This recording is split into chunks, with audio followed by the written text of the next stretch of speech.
Environmental sustainability and development. Emerging risks and neighbor projects. Inaugural civic. And influence committed to the improvement of knowledge.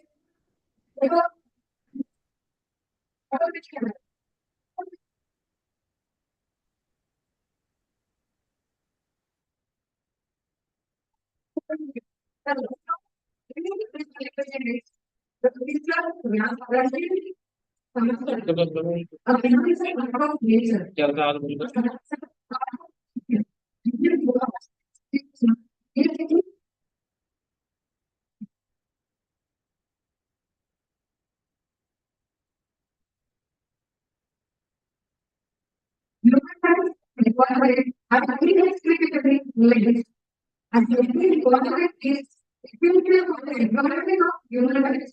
In the environmental degradation,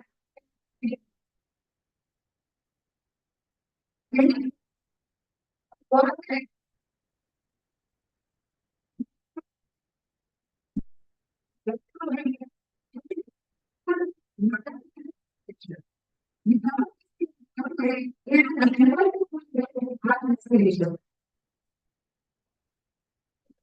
I think that also for the international conference, we have to see that the economic of this international conference to maintain the outline of the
Theory of medical education and common.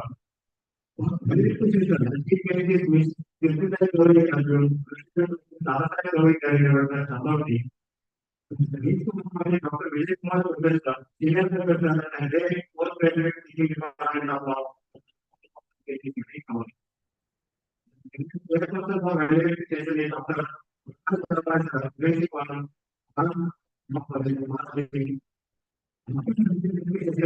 record is forwarded to the entire participant. I will not go on to the reality of mind. It's an opportunity for learning,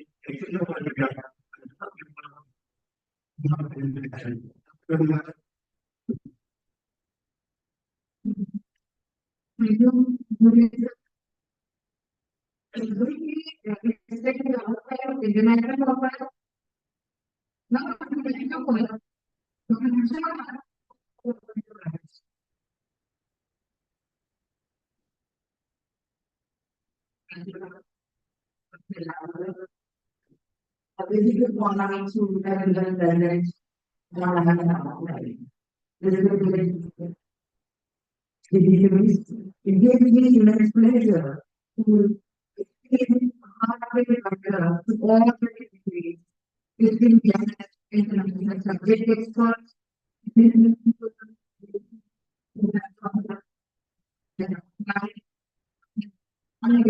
multidisciplinary international confidence, sustainability, human factors, emerging challenges, opportunities, collaboration of the partners, advocating community collaboration, sentinel,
It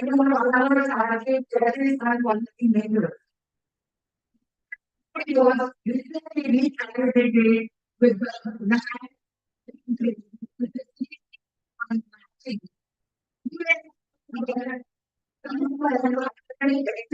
we probably acknowledge our recognize. Emotional awareness, who is the chief justice of India or he would be international confidence, people is not for nothing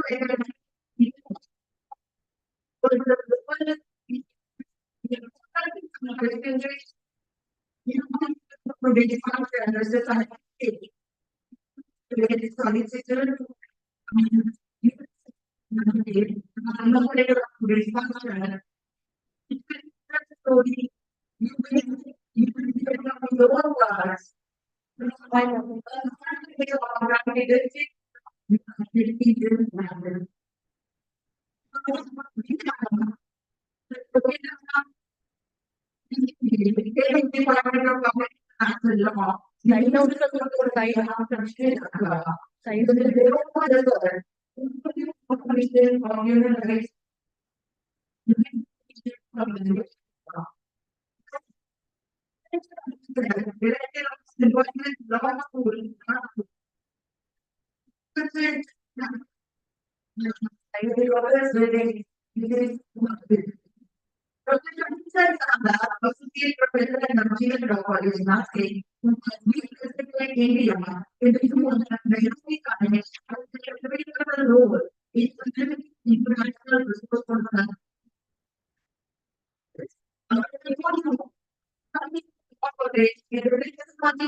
Future generation.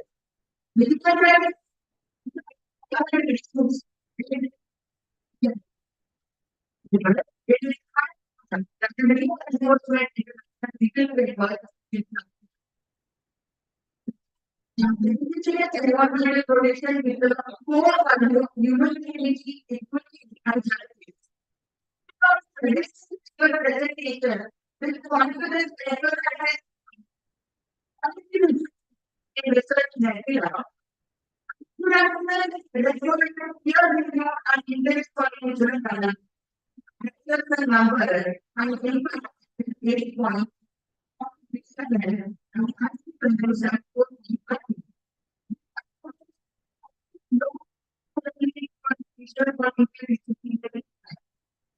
The basic features and regulations is human between meaningful outcome in the policy advocacy and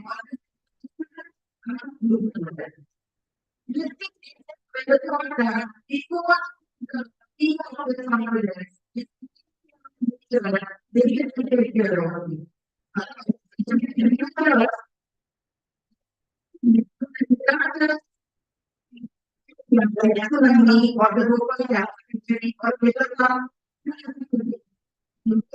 Which are not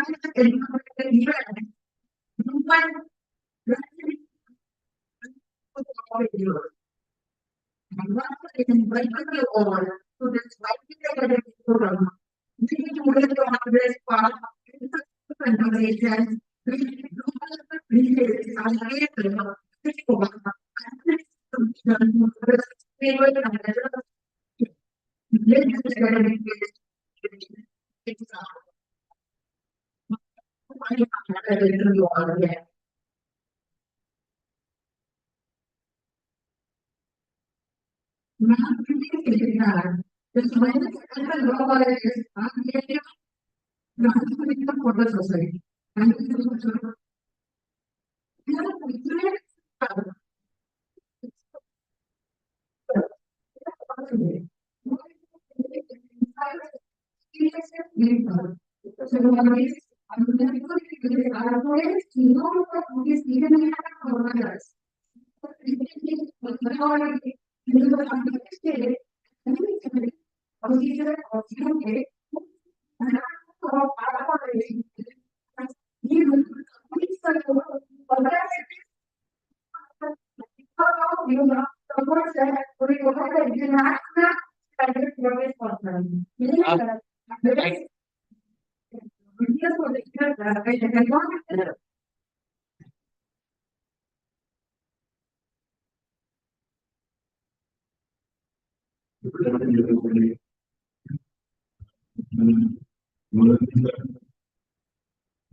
Without going into anything else, let's start with the today's topic. There are three key words in this topic. One is sustainability, second is the environment, and third is human. I am a human rights lawyer, that's why I'm very much interested in it. Let's start with sustainability. What is sustainable? Just like a house, you're living in a house. What you're looking for is sustainability for life in that house. It's very simple. What do you look for that?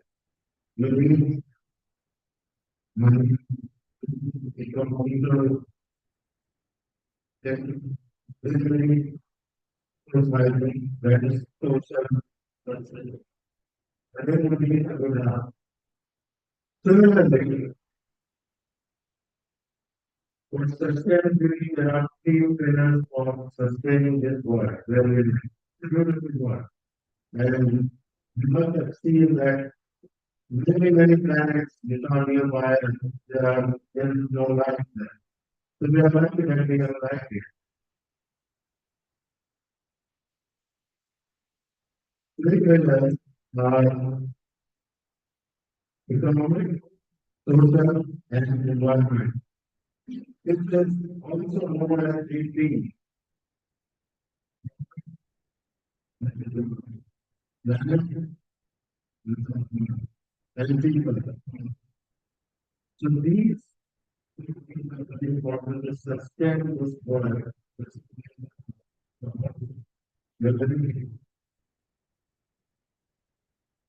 Now, let's connect environment with sustainability. But what is environmental sustainability? What do you require? You need clean, healthy, and sustainable environment. Means what do you actually need? You need clean air, clean water, healthy climate. You don't want pollution. You don't want the whole this planet being finished completely. It is being. Let me tell you one thing. Without a clean and healthy environment, economic and social development cannot be sustained. So you may have a lot of money. You may have a lot of money. We have a good standard of living in India. Not all of, not for all, but some. One of them is me. Because I have money. I have a good standard of living. So I have a lot of money. We have a lot of money. India is a big economy. Society-wise, we are well structured. Our society is very structured. Maybe we are divided in religions and castes and creeds, but that does not bother us as much. So we are very well set as a society. We have money. What if the world we live in, it goes towards the disaster, and we are seeing a lot of examples. There are unnatural things happening. Natural disasters are a routine nowadays. Something that never happened in a place has happened, where either it is flooding, heavy rains, or drought, heat, so many things. Bad things are happening. So my important point is, unless you have a safe and healthy environment, economic and social structure cannot be sustained. And that is a key point. Now let's touch upon the third important factor of this conference, which is human rights. I don't need to tell you a lot about human rights because human rights is something which we read in our constitution. It's one of the most wonderful piece of document. Indian constitution has been written in such a way that a lot of jurists across the world envy us for writing such a wonderful piece of legislation. There are so many rights, fundamental rights given in the constitution. Let's go back to the international level. United Nations has a charter where a lot of fundamental rights have been incorporated in the charter. For example, right to life, liberty, and security of person. You have a right to life and liberty and security of person means nobody can harm you.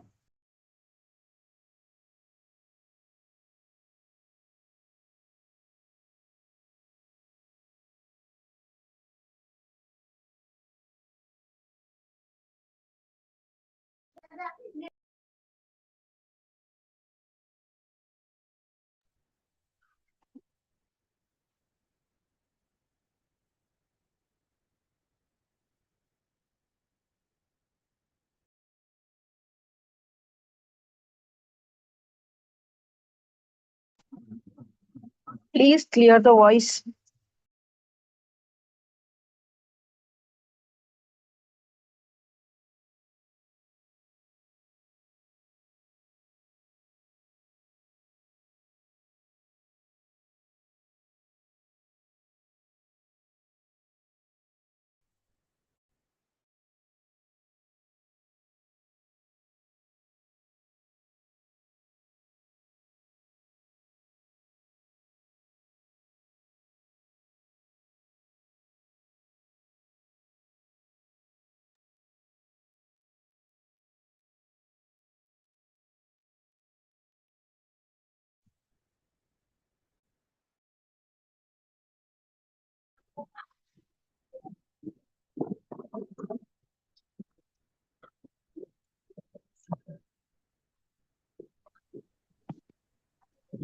आमचं conference रे international.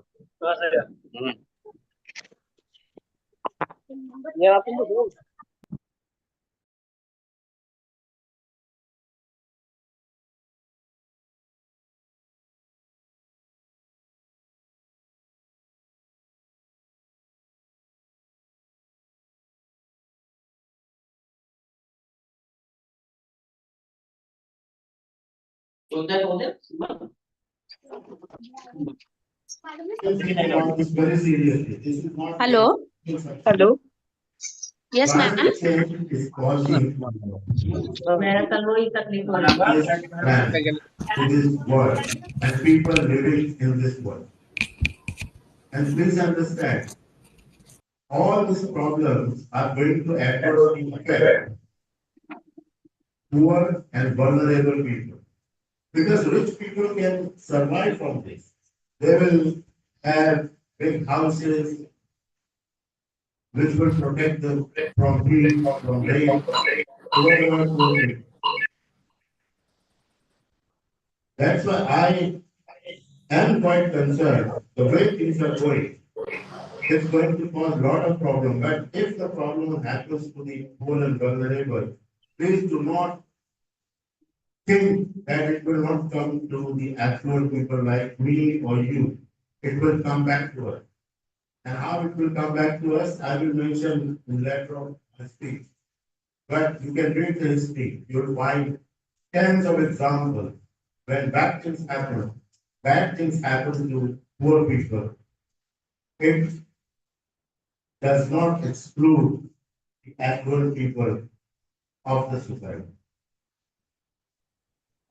Please clear the Okay, voice. now, you said very well talking about the principles and human rights and environment and problems with the environment. Let's be practical. Let's be practical for a moment. Now, everybody who is sitting here in this room right now, every single one of us, our important fundamental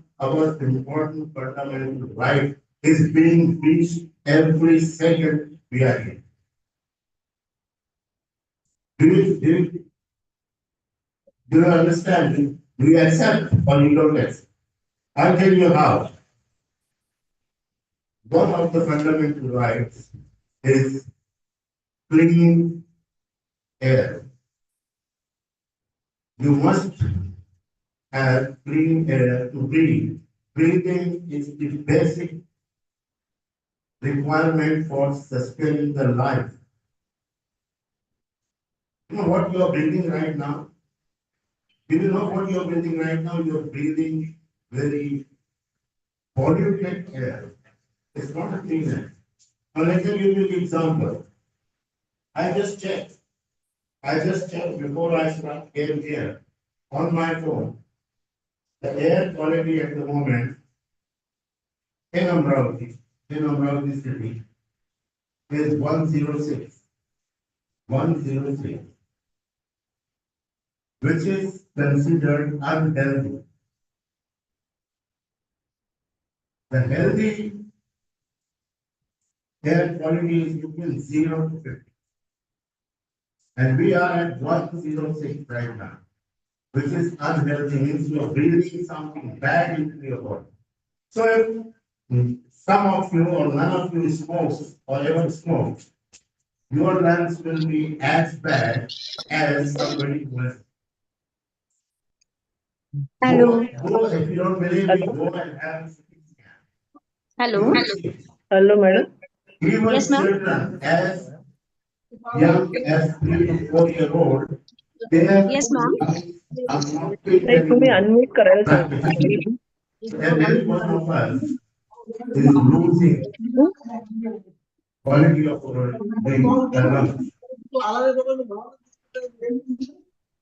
In terms of pollution or air, another criteria is called PM 2.5 and PM 10. What is PM 2.5 and PM 10? PM 2.5 is the particulate matter. PM is particulate matter, which is smaller, so small that it is 30 times smaller than your one hair. The grid government. And PM10 is 5 times smaller than UNS. These particles are around us right now.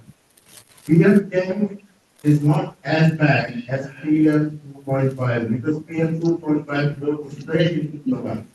And then it travels through your blood and goes into the heart, which can cause problems. You might have heard stories on social media that many young people, they were dancing on the stage and suddenly they died.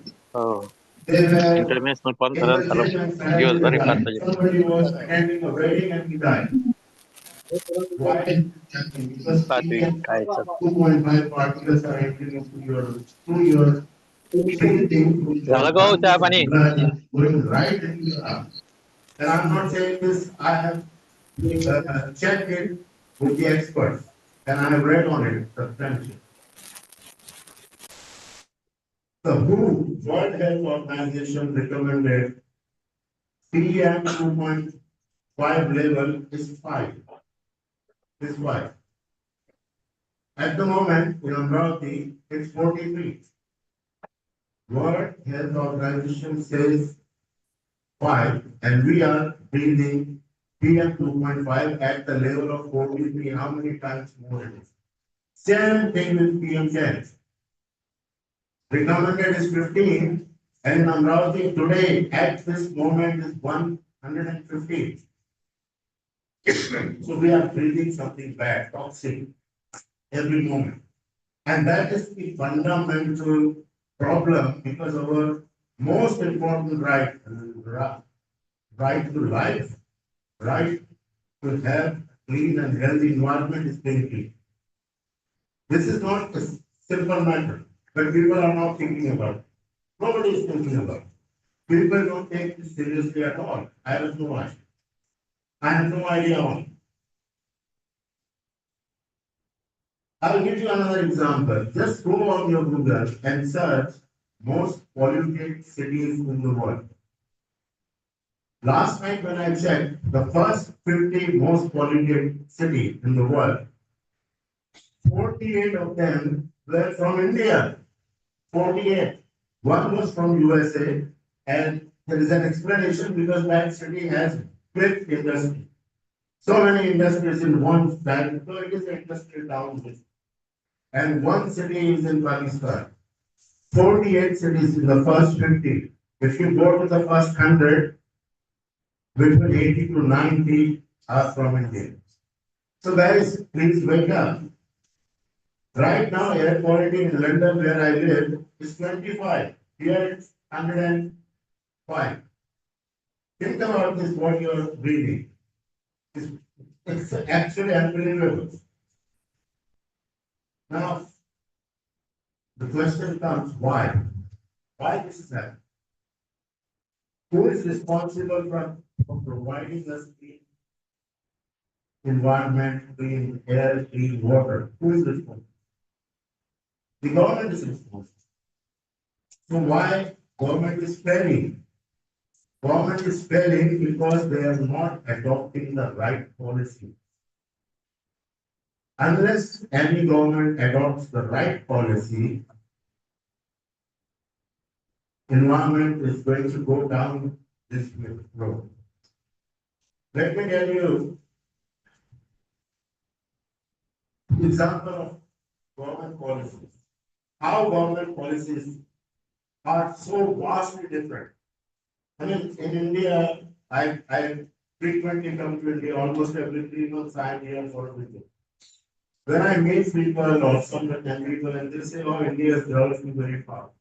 When I ask them, "Give me an example," they give me example. Look at our roads, that impressive.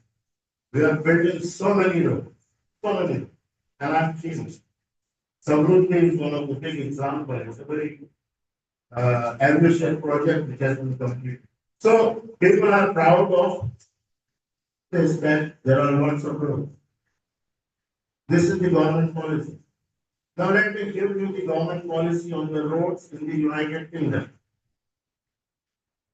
The road I have been taking from my home to my office since 1996 until today. We used to have 3 lanes, initially 4 lanes. One of them was converted to the bus lane, so we had 3 lanes for the car. Today, we have only 1 lane for the car. Government came out with the policy, we don't want roads, reduce the road. The first lane was converted to the footpath, second lane was converted to a bicycle lane. Only bicycle means not motorbike. People who are pedaling the bike. This was there. Third one is for buses, means public transport. And fourth was a tiny 1 lane for us. So when I used in 96, 97 until few years back, it used to take me 20 to 25 minutes to go from my home to my office. Now it takes me 55 minutes minimum, maybe more. So what do I do? Because I'm wasting my time. I decided I'm not going to drive anymore. I use no public transport. I take a train from near my house and I go to my office in the public transport. That is the policy. And in the whole of the United Kingdom, in the entire Europe, if you go there, the roads which were like 50 feet now have become 25. Why? Because the vehicles were polluting the air and they were destroying health of the people. So the government completely stopped that. Now I sold 2 of my cars. I sold them because they were of no use. But here, our government in India is building big roads. And let me tell you, once I spoke and heard Mr. Nitin Gadkari, a very intelligent, shrewd, and wonderful politician. I have a lot of respect for him. Please watch him every time, whenever he gets opportunity. He talks about green cars, green energy. Have you seen it? Have you heard it? Go on YouTube, you will find him talking about green energy millions of times. Why? Because Mr. Gadkari knows in his heart that he has done something bad to this country. Do you know that the air pollution in India, 45% is caused by vehicles? In England, in the entire Europe, diesel cars are banned, completely banned. Here we still have diesel. The fumes which comes out of your vehicle, it is measured by the government on my car every year. If it is not at acceptable level, I am to put my car away.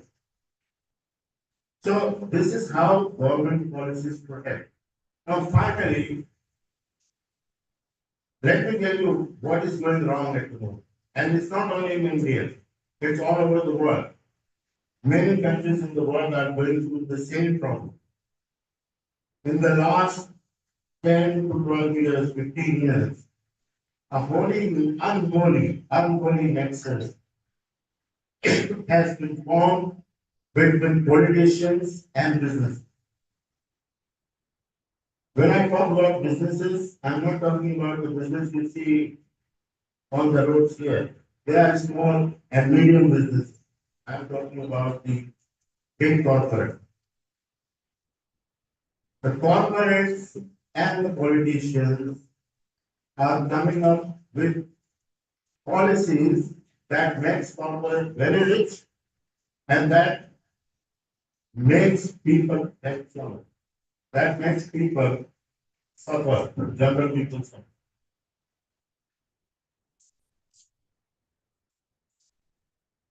Let me give you a very recent example. You must have seen Donald Trump talking on the media all the time.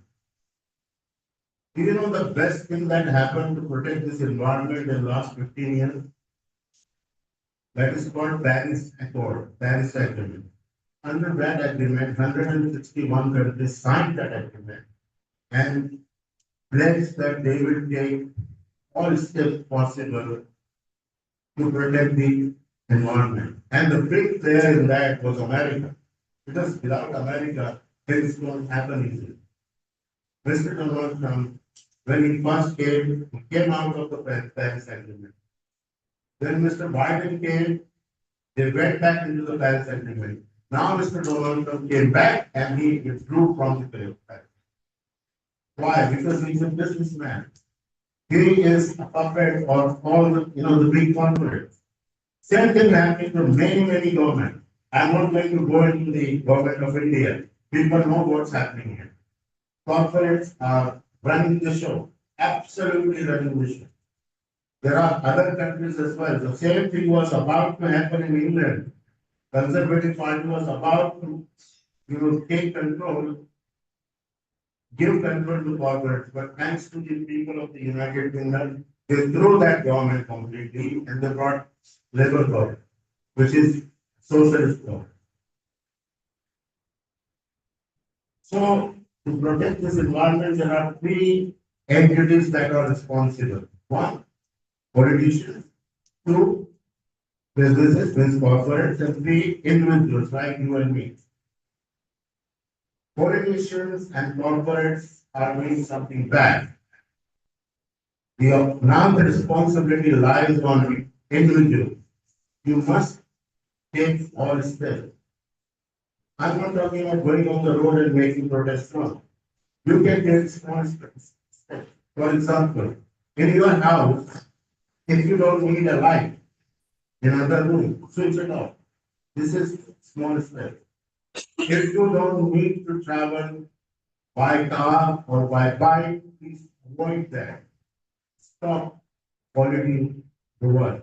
And then you demand from your government, please give us a safe environment. Because we will survive, all of us here, nothing bad will happen until our lifetime. But what will happen? Our children and their children. Think about, those of you who have children, think about they may suffer very badly because of the changes in the past. As far as legal framework is concerned, there are plenty of laws, but they are not being followed. So we all, as individuals, need to take steps and try to protect this wonderful home of ours, which is called Earth. Thank you so much. That's all I.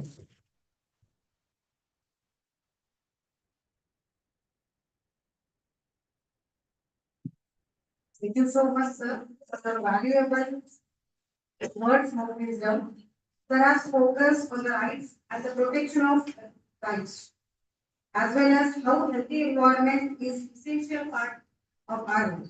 Thank you so much. Sir, I kindly request you to declare that the conference is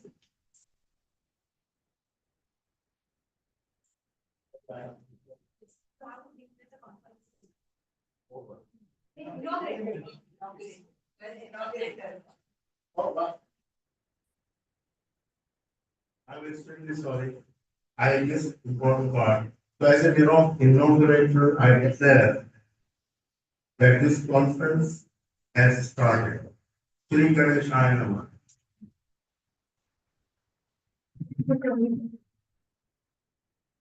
Now I would like to call Srimati Sheela Raki, chief guest of this conference, to address the audience. Ma'am is virtually present with us. Honorable Sheela Pai Subhashi Raki is a former president and present director of Rajasthan Education Society, Kashmir.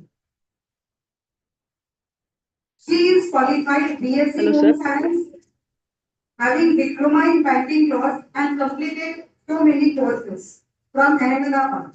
उसको Due छीलो to तो inspiration from her father-in-law and husband, ma'am has completed her education after her marriage.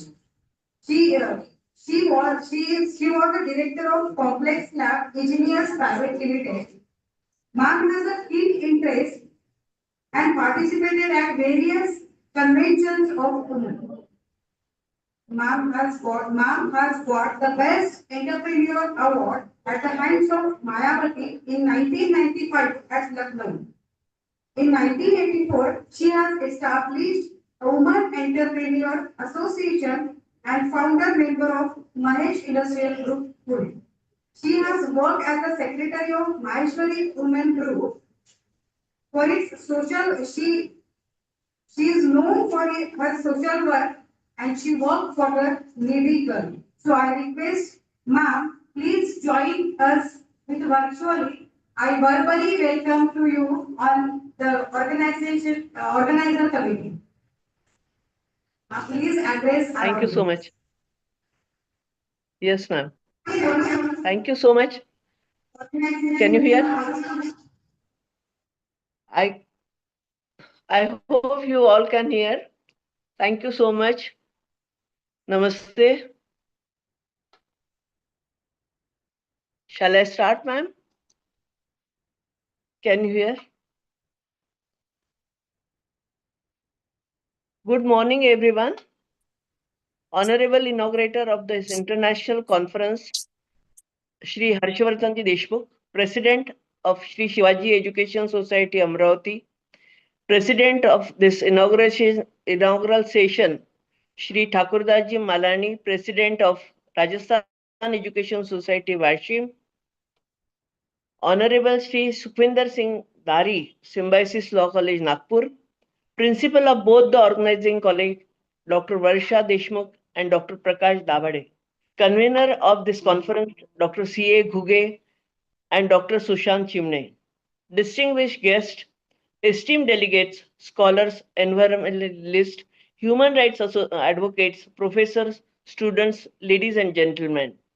A very warm welcome to all of you on this momentous occasion as we gather here today to inaugurate the International Conference on Environmental Sustainability and Human Rights, Emerging Trends, Challenges and Legal Framework.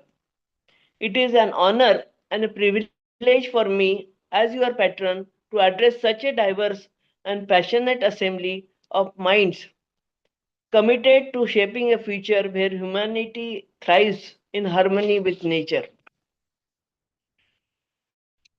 Today, as we stand at the crossroad of unprecedented global challenge, climate change, biodiversity loss, pollution, and social inequities, we are reminded that the health of our planet and the dignity of our people are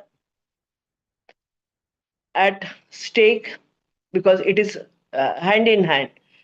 Uh, the air we breathe, the water we drink, the soil that sustain us, these are not just resources, they are the key foundation of our life and the bedrock of human rights. Yet across the globe, the essentials are under threat, and with them the right to life, health, and equality of millions of people. The inaugural speech we heard about water and pollution and air we breathe. That is that is that is what is matters the most. The conference is not merely an academic is a clarion call for action.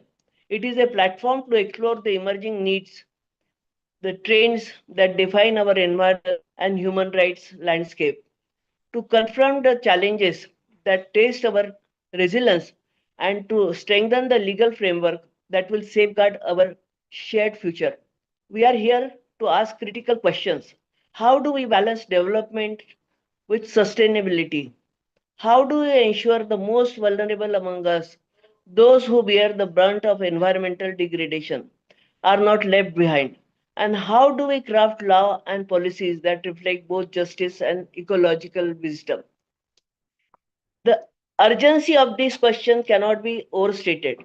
Just this year, we have witnessed devastating floods, scorching heat waves, and shrinking forests. We have seen California burning, China with floods, and recently Myanmar earthquake, water scarcity in whole of India, I'll say, rural of India, that displace communities and disrupt livelihood and deepen inequality. These are not isolated incidents. They are symptoms of larger crises that demand a unified response. The right to a clean, healthy, and sustainable environment is no longer an abstract idea. It is a fundamental human right, increasingly recognized by courts, government, and international bodies worldwide, and yet transferring this recognition into action remains a challenge. This is why your presence here matters. Each of you, whether you are a scientist uncovering the intricacies of our ecosystem, a lawyer advocating the stronger protections, a policymaker shaping governance, or an activist amplifying the voice of an marginalized brings a vital perspective to this dialogue. Together, we have the power to bridge the gap between intent and impact, between vision and reality. Our gathering today underscores a profound truth. The health of our environment is inextricably linked to the realization of human rights. As we confront escalating challenges such as climate change, biodiversity loss, and pollution, it becomes increasingly evident and environmental degradation directly impacts fundamental human rights. The concept of discussion, let us reflect on several recent global events that highlights the academic interplay between environmental sustainability and human rights. Recently, thousands of indigenous people marched in Brasilia, Brazil, demanding expanded recognition and protection of their traditional lands. Advocacy underscores the essential role they play in preserving ecosystems and addressing the global climate change crisis. In December 2024, the International Court of Justice commented on rising greenhouse gas emissions. The 29th United Nations Climate Change Conference, held in November 2024 in Baku, brought to the forefront the necessity of integration human rights consideration into climate action. These events illuminate several emerging trends and challenges at the nexus of environmental sustainability and human rights. I would like to put forth before you some of my observation in a single liner in this regard. Recognition of legal accountability, corporate responsibility, indigenous rights and environment stewardship. Fourth is political dynamics, executive actions, and policy decisions. And the most important is the personal responsibility of a citizen as a child of mother nature, because we become a group activist, we become a lawyer, we become a politician, everywhere we go, but we are citizen first. As for the role of legal framework is concerned, there are legal people, their opinion is more important than me, but still I'll put it 2-3 lines. Robust legal framework are essential in addressing these challenges and ensuring that environmental sustainability efforts uphold human rights, international agreements, national laws, and judicial ruling must work in consent to provide clear obligation for states and corporations, mechanism for accountability and protection for vulnerable population. Now, let me turn our attention to India, a country blessed with immense biodiversity, vast natural resource, and a deep-rooted cultural connection to nature. At the same time, India faces a unique set of challenges when it comes to balancing development, economic environmental protection, and human rights. In recent years, India has made significant strides in environmental policy and sustainable development. The Indian Constitution itself is among the few in the world that explicitly mention environmental protection as both a duty of the state and the citizen. Article 48A of the Directive Principle of State Policy directs the state to protect and improve the environment, while Article 51A calls upon every citizen to protect the natural environment. However, despite this strong foundation, India is facing growing pressure of air pollution. India has become home for one of the most polluted cities in the world.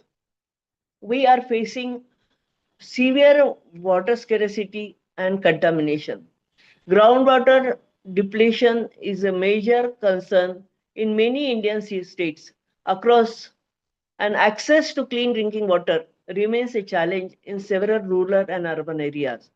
The human right to safe water compromised is compromised when rivers are polluted with industrial waste and when groundwater is exploited without long-term planning. Deforestation and tribal displacement. The development projects, including displacement of tribal communities, the Forest Rights Act 2006 was a major step forward in recognizing the rights of forest dwelling communities. However, there are still ongoing conflict between conservation effects, land acquisition, and rights of indigenous and tribal people. We can see because of urbanization and because of multi acquiring of the forest land, lot of wild animals are wandering everywhere, and we encroach their territory, this is bound to happen. Legal and civil society activism. At the same time, India has a strong and vibrant civil society. Environmentalists, students, lawyers, and ordinary citizens has played a major role in raising awareness and pushing for change. The National Green Tribunal continues to be a crucial institution in holding polluters accountable for enforcing environmental regulatories.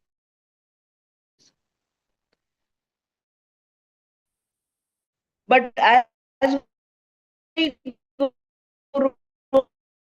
go further, must not come at the cost of depleting forest or silence activists. The path to green future must be built on the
As we embark this journey over the coming days, I urge you to think boldly and act diversively. Let us explore innovative solutions, be it through renewable energy, sustainable agriculture, or equitable resource management. Lets us confront its legal and ethical dilemma. How do we hold polluters accountable while fostering economic growth? Let us commit to framework that empower communities, protect indigenous rights, and ensure integrated justice. I am particularly inspired by the theme of this conference, which emphasizes emerging trends. We live in a time of rapid transformation, technological advancement, global cooperation, and a growing awareness of our planet. This offers us hope, but the hope comes with the hope comes responsibility. It is our duty to to train this, to build a world where no one is denied clean air, safe water, uh, and the opportunity to thrive. As Mahatma Gandhi, our Rashtrapita, once said, the world has enough for everyone's need, but not for everyone's greed. Let this be our guiding light. Before I to conclude, I would like to express my heartfelt gratitude to the organizer and every individual who has worked tirelessly to bring this conference to life and to success. Your dedication is a testament to the belief that change is possible when we come together and with the purpose and resolve. As declared by Honorable Inaugurator, the conference is now open. I leave you with a simple yet profound thought. The earth is not ours to conquer, it is ours to cherish. As a law college, let us work hand in hand to ensure that the environmental sustainability and human rights are not just aspiration but lived realities for all. May your deliberation be fruitful, your ideas transformative, and your actions enduring. I sincerely thank you all, and let us begin the vital journey together. Thank you very much. Thank you, sir. Thank you.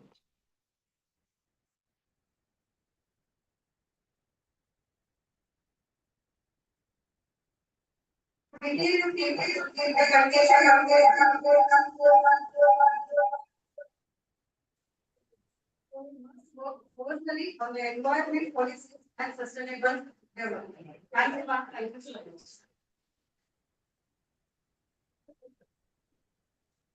Due to busy schedule, our chief patron, Sri Harshavardhan Deshmukh sir, is unable to attend this conference.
Washi was established and inaugurated by the hands of Honorable Sharad Pawar.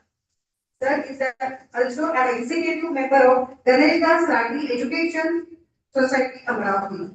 Under his initiative and guidance in this academic year, Rajasthan Education Society successfully established a record-break blood donation camp at Washi. He is also renowned businessman in Amravati, having a pharmaceutical agencies in a large scale. He always associates with the various social and educational institutions because of his keen interest in the education. I request Sir for his presidential act.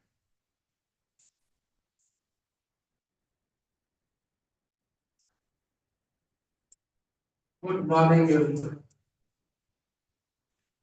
Honorable Inaugurator, we take some program. And the chief pattern of this international conference, my leader, Sri Harshvardhan Deshmukh, presenter, Valedictory Education Society, just inaugurate our function. I Mr. Sadiq said, Mr. Miller, you are respected man of doing it. Give best of the function and sentinel solicitors, you, Honorable Professor Dr. P.D.C.L Dhari, Symbiosis Law College, Nagpur, Honorable Srimati Sheila Rathi, President and President Director of Education, Rajasthan Education Society, Principal, my sister, Dr. Deshmukh, and my friend, Dr. Prakash Dabade, both of these from law colleges. Distinguished guests, faculty members, and fellow persons, this international conference is organized with the collaboration of Sri Shivaji Education Society and Rajasthan Education Society, Washington. Shivaji Education Society runs Dr. Deshmukh, which is backbone of the farmers in the Vidarbha, in Maharashtra, or in Rajasthan Education Society runs Advocate Ramkrishnaji Rani Law College, Washington. And Institution Sentinel Solicitors United Kingdom, with the root friendship of welfare of the people. It is truly honor today. Before today, I share with God on this moment of occasion our international conference on environment, sustainability, and human rights, emerging threats, challenges, and legal framework. My friend, what inspired me today with this conference is not only about the identification problem, but about the decision with the solution. Now we are virtually aware that the real change requires strong legal framework as well as political will, as well as participation of the community. Let us conference be a platform not only for global exchange, but also cooperation between students and parents, between science and society. In closing, I would like to thank college administration the organizing committee and all the distinguished guests, all the participants for making this event possible. Let us walk from here. To be responsible citizens, leaders, and the dedicated protectors of our planet and people. Thank you, thank you, thank you.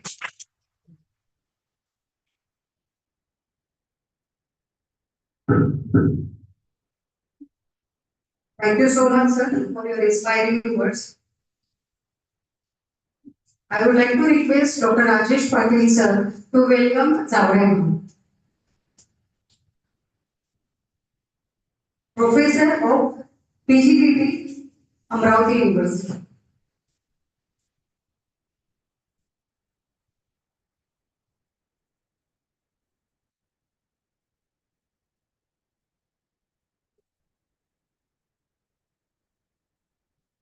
Shawl with sampling.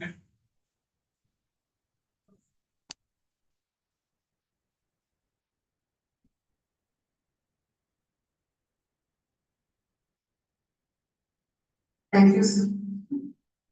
Life doesn't require that we be the best. Only what we try our best. Now, I would like to call Dr. Archana Ugar ma'am to deliver the vote of thanks.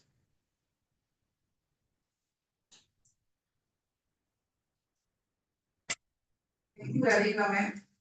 Good morning, everyone.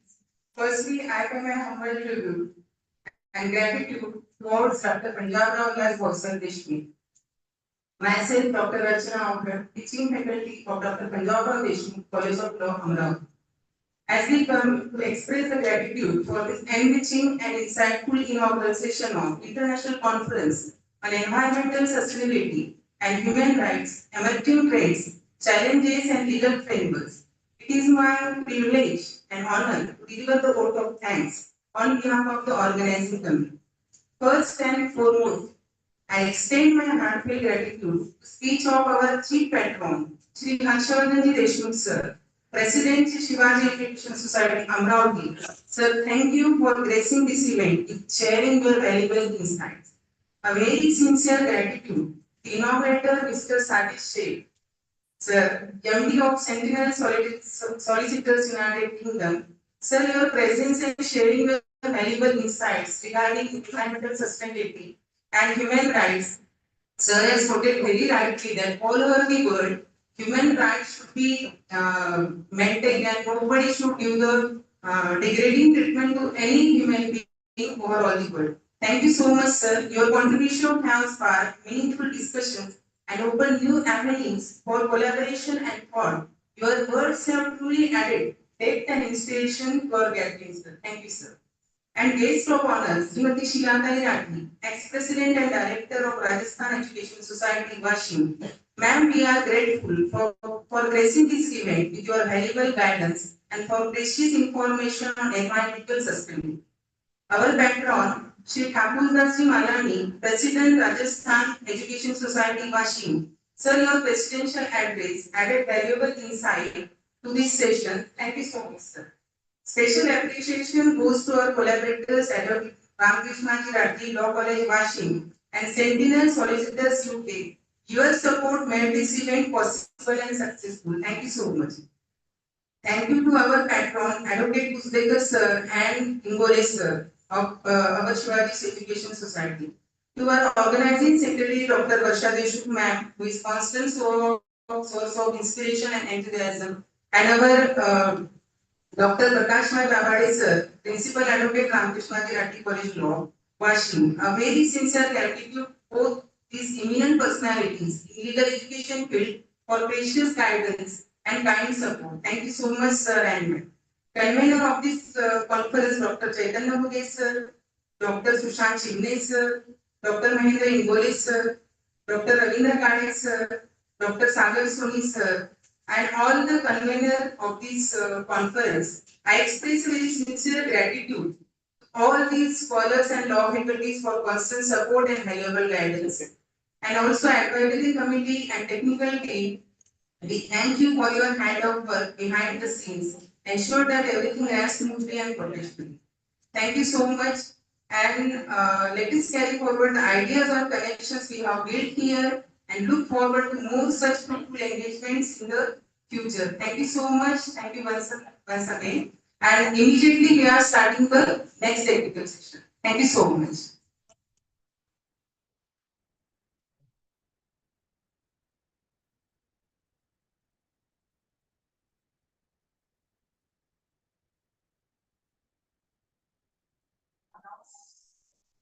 I request Hina ma'am to continue the technical session, ma'am.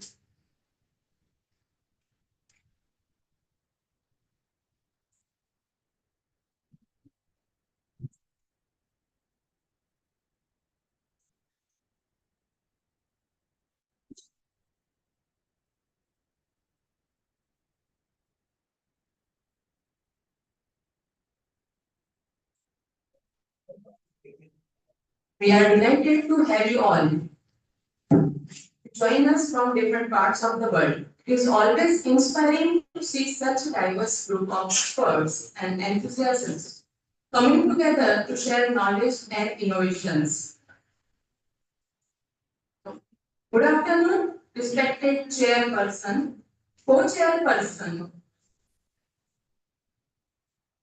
esteemed speakers, distinguished delegates, and all attendees.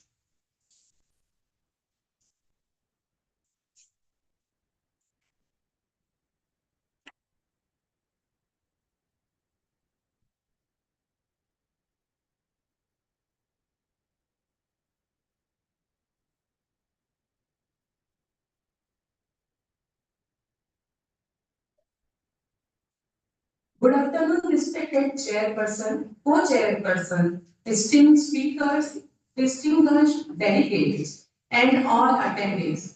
I, Dr. Hina Nilsson, on behalf of Dr. P.D.C.L College of Law, Amravati, Advocate Ramkrishnaji Rathi Law College, Washim, and Sentinel Solicitors, United Kingdom, welcome you all to this one-day multidisciplinary hybrid mode international conference on environmental sustainability and human rights, emerging trends, challenges, and legal framework.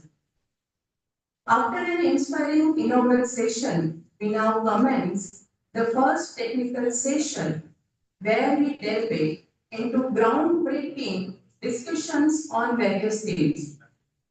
Environmental sustainability and human rights is the need of the hour, and this technical session aims to bring forth global and national perspectives, fostering insightful discussions and knowledge exchange. To guide this session, we are privileged to have a distinguished chairperson, co-chairperson, along with two eminent speakers, one representing international expertise and the other offering a national outlook. It is my privilege to introduce respected co-chairperson of this technical session, Dr. Mahendra Ingole sir, Associate Professor, Dr. Punjabrao Deshmukh College of Law, Amravati. Sir has qualified NET exam. Sir has awarded PhD in 2022 on the topic Criminal Liability of Corporations, a critical analysis of the current Indian scenario in the context of growing corporate power and emerging international trends. Sir has 19 years of teaching experience. Sir has published 20 research papers in various national, international, state level conferences, workshops, and seminars.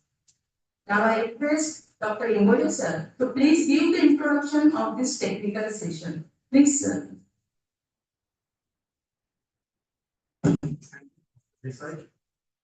Good morning, Madam all.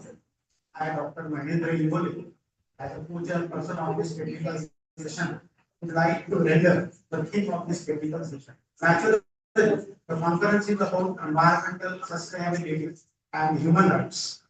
So, the theme will be human rights, environmental sustainability, and corporate social responsibility in addition. Friends, for this technical session, we have with us Dr. Varsha Deshmukh, Principal of our Law College, Dr. Punjab Deshmukh College of Law, as a chairperson. Besides this, we have two resource persons.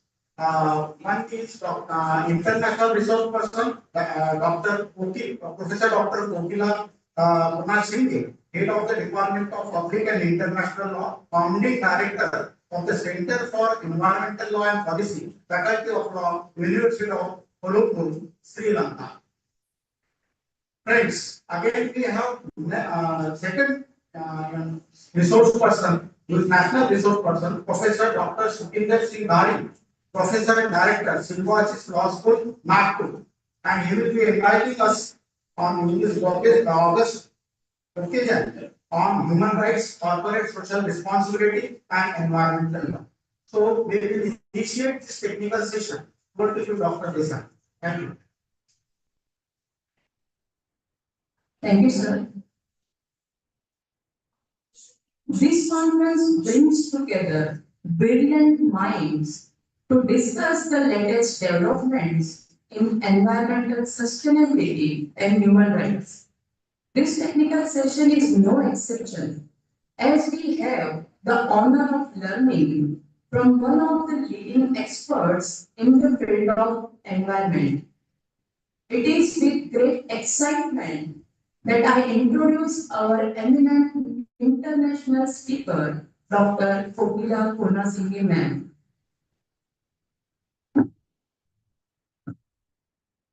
Professor Kokila Kumar is a distinguished academic in the field of law and currently serves as head of the Department of Public and International Law at the Faculty of Law, University of Colombo. She is the founding director of the Center for Environmental Law and Policy, reflecting her deep commitment to environmental governance and policy development. Professor Konasinghe is the Gold Award winner for the legal education at the National Educators Award held in December 2024. Ma'am has made significant contributions to climate research and policy, exemplified by her membership in the Commonwealth Futures Climate Research Cohort of the Association of Commonwealth Universities. Her expertise earned her a place in the Sri Lankan official delegation of at the United Nations Climate Change Conference COP27 held in Egypt. Professor Konasinghe is currently holding the position of the co-vice president of the Commonwealth Legal Association. Her regional engagements include participation in two SAR level projects, where she represented Sri Lanka in the United Nations Millennium Fellowship Program for producing the South Asian Report on Climate Change. She also played a pivotal role in preparing the country report on international disaster management laws and policies, collaborating with other SAARC nations and the International Red Cross and Red Crescent Society. Currently, Professor Konasinghe leads a research team tasked with drafting Sri Lanka's new National Environmental Act. She is the national consultant of the National Policy on Living Entities in Sri Lanka, also a member of the drafting committee for the forthcoming Climate Change Act. Her influential role in shaping national legislation highlights her status as a key figure in legal reforms related to environmental governance. Her international experience includes roles as a visiting researcher and teaching fellow at Erasmus University, Rotterdam, Netherlands, the University of Granada, Spain, and Tyndall Global University, India. She maintains active research collaborations with the Special Center for Disaster Research at Jawaharlal Nehru University, India, and is a teaching fellow at Maharashtra National Law University, Mumbai. Professor Panasige is an alumnus of the Faculty of Law and received her LLM at the Erasmus University of Rotterdam in the Netherlands and completed her PhD at Yale University, United Kingdom. Through her extensive academic research and policy-oriented work, ma'am continues to make impactful contributions in many critical areas of legal studies at the national, regional, and international level. Ma'am, I'm sure we are all eager to gain valuable insights from Kokila ma'am. So without further ado, I request Dr. Kokila ma'am to please deliver your speech on the topic of ML. Please, ma'am. Ayubowan, that is Sri Lankan way of, traditional way of greeting.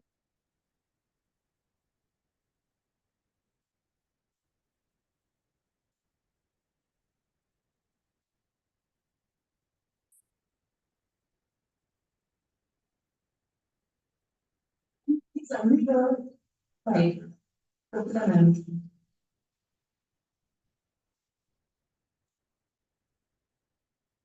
Madam, you are unmuted. Please unmute your mic. Please unmute your mic.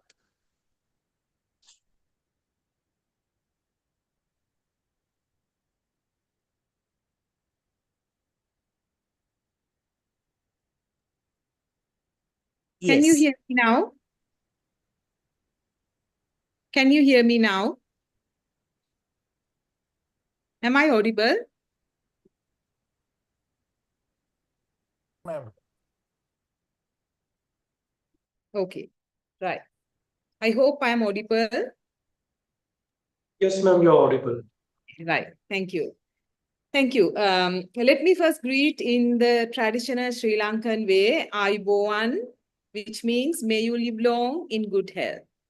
I think that's the way that everyone in the globe now should start greeting.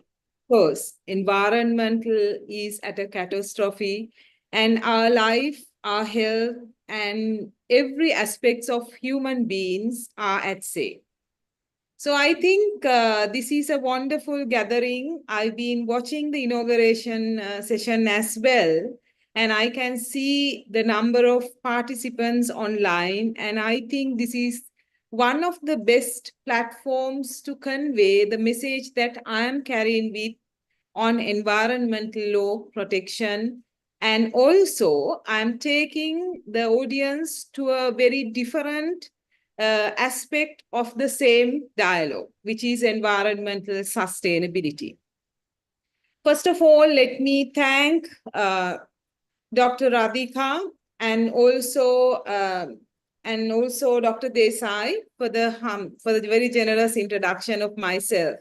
It's always a delightful experience to join with the South Asian colleagues because we all speak the same language. I mean, the nature and human beings in South Asia have had a long-term heritage and ancient rituals that teach us to live harmony with nature. So I think the novel concepts, the modern concepts coming from the West on sustainable development is nothing alien for the people in South Asia, because in our ancient history, historical heritage, these are part and parcel of day-to-day life. Why I am giving this introduction is for a reason. Now the title is Environmental Sustainability and Human Rights, and also Trends and Challenges. So I thought, as the first speaker of this technical session, I will discuss about the trends. Perhaps the following up speakers can carry on and give different dimensions. But I thought that I will speak of trends. Now, discussing about environmental sustainability, always we focus about human beings.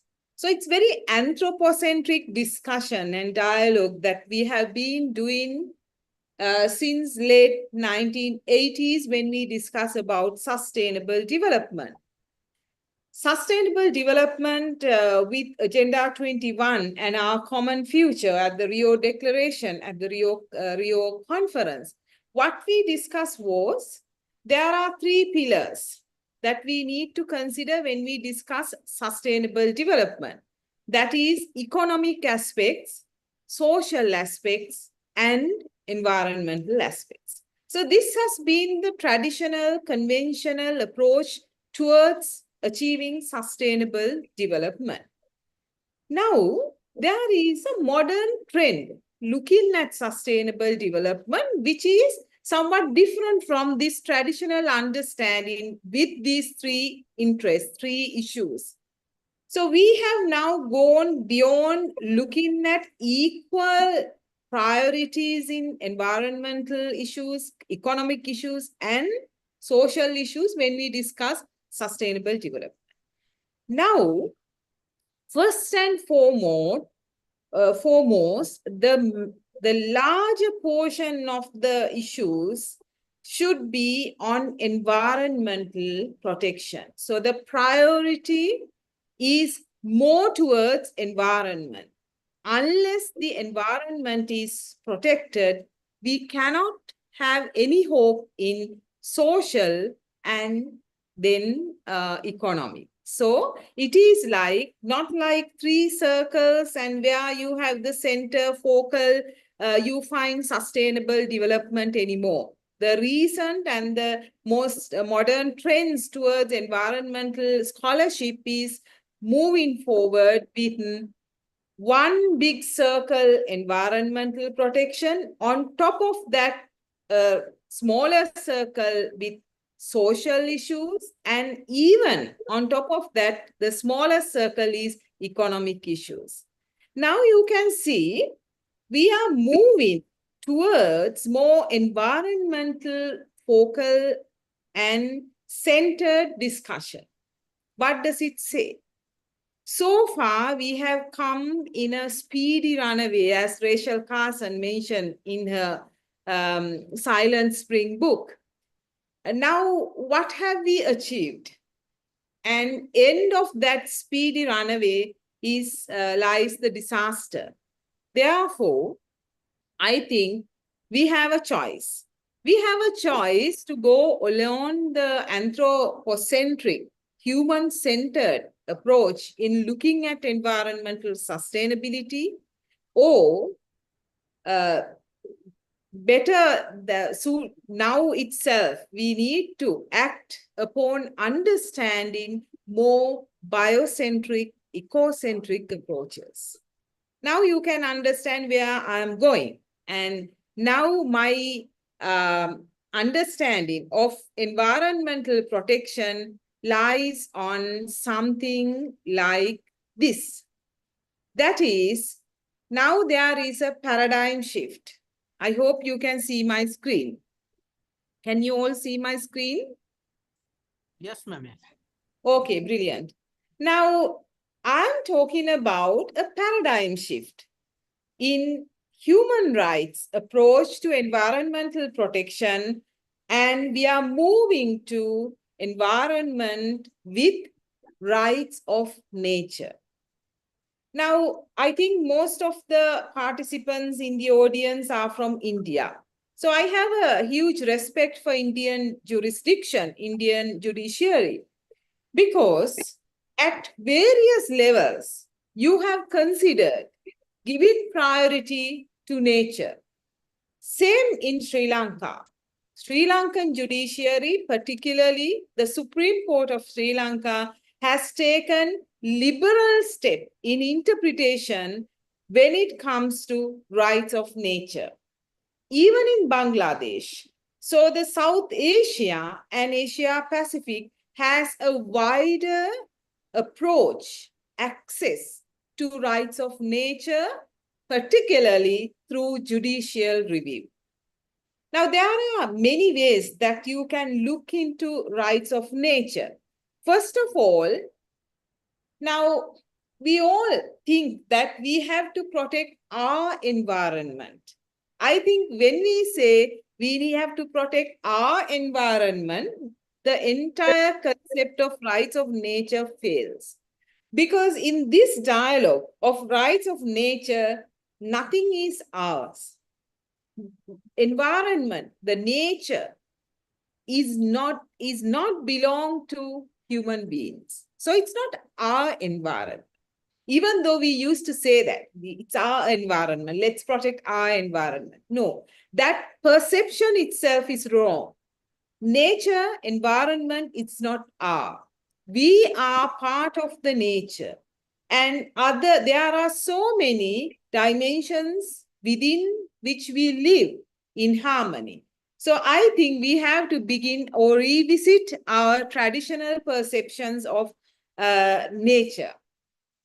And so far, we have been using right-based approach to environmental protection. India is in the forefront. Indian Supreme Court is in the forefront, and the activists and the most respected attorneys of law, like MC Mehta, are in the forefront in this approach, where we argue human right to environment, right to live in clean environment, right to live in healthy environment. Whose rights are we talking about in this aspect? That is human beings' right to have clean and healthy environment. Now, this is good. I mean, there's nothing wrong with that.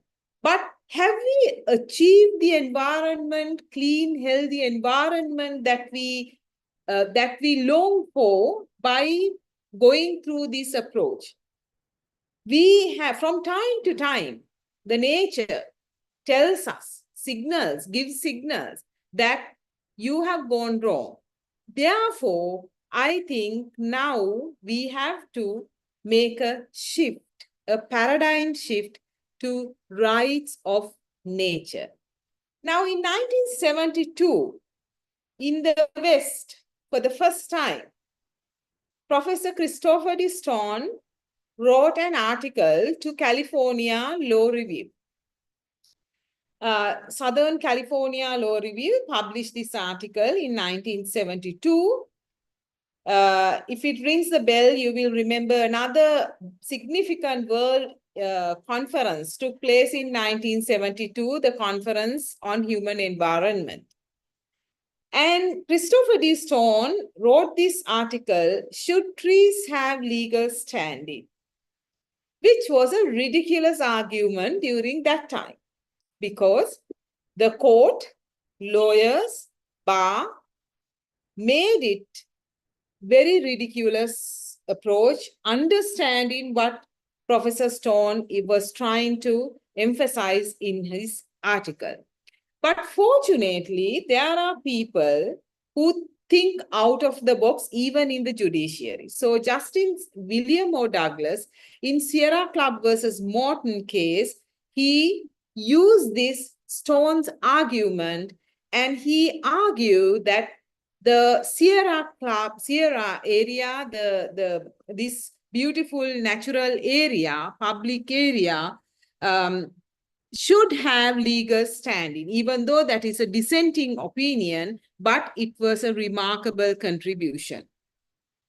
And likewise, this rights of nature approach is moving forward with ups and downs. And now we have come to a position that rights of nature applying in different ways all over the world.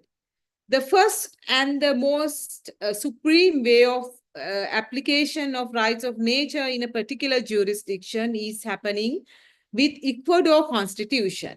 In Ecuador Constitution, rights of nature has been incorporated into the Constitution itself. So the Constitution of Ecuador guarantee the nature has right to exist, evolve, protected, just like right to life for human beings. So I think the Ecuador Constitution is the only constitution so far has incorporated rights of nature in the Constitution.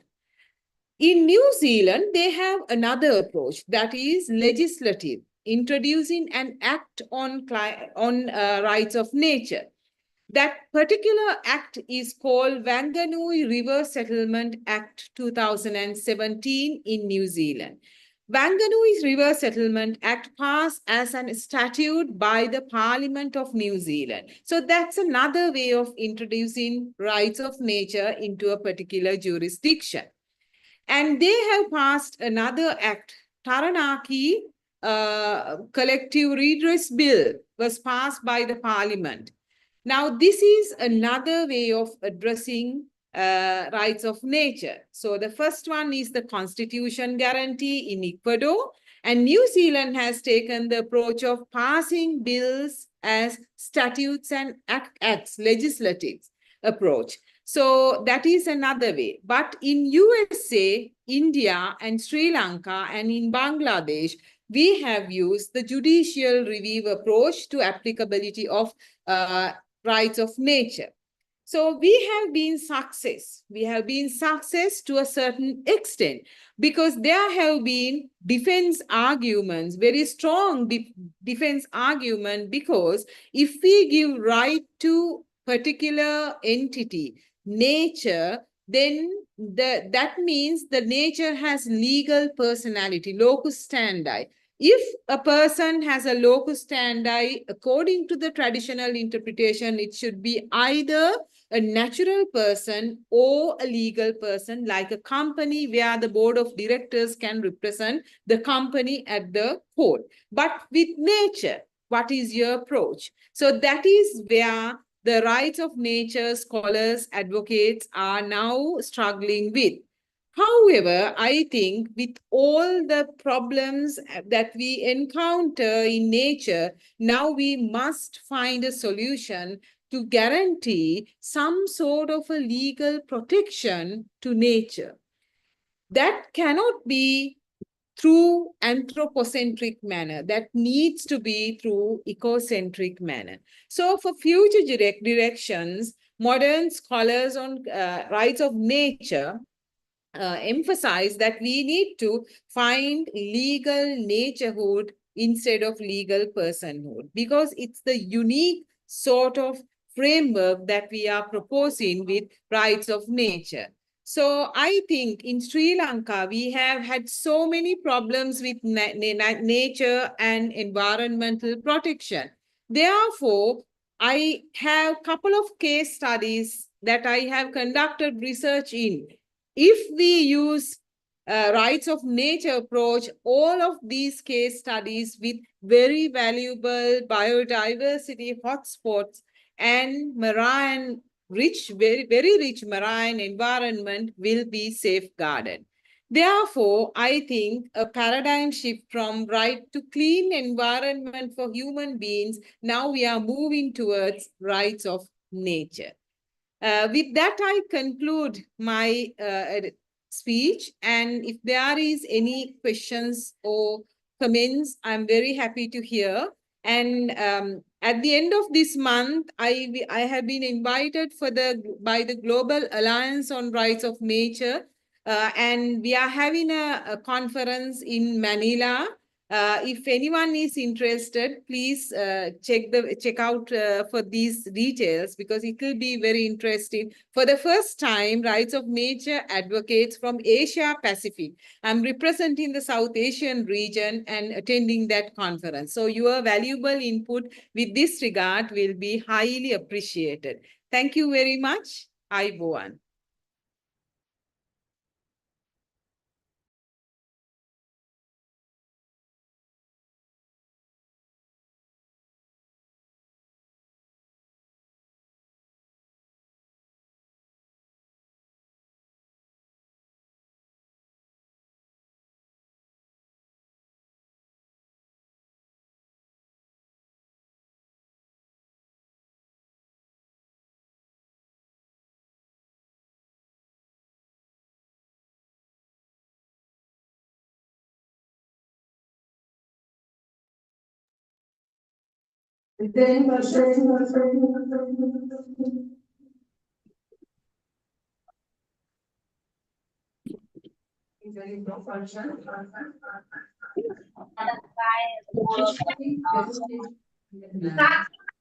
your insights on that. Also, explain about the right of nature. Need for understanding that a variety from human is sincerely appreciate your time and expertise. Thank you so much.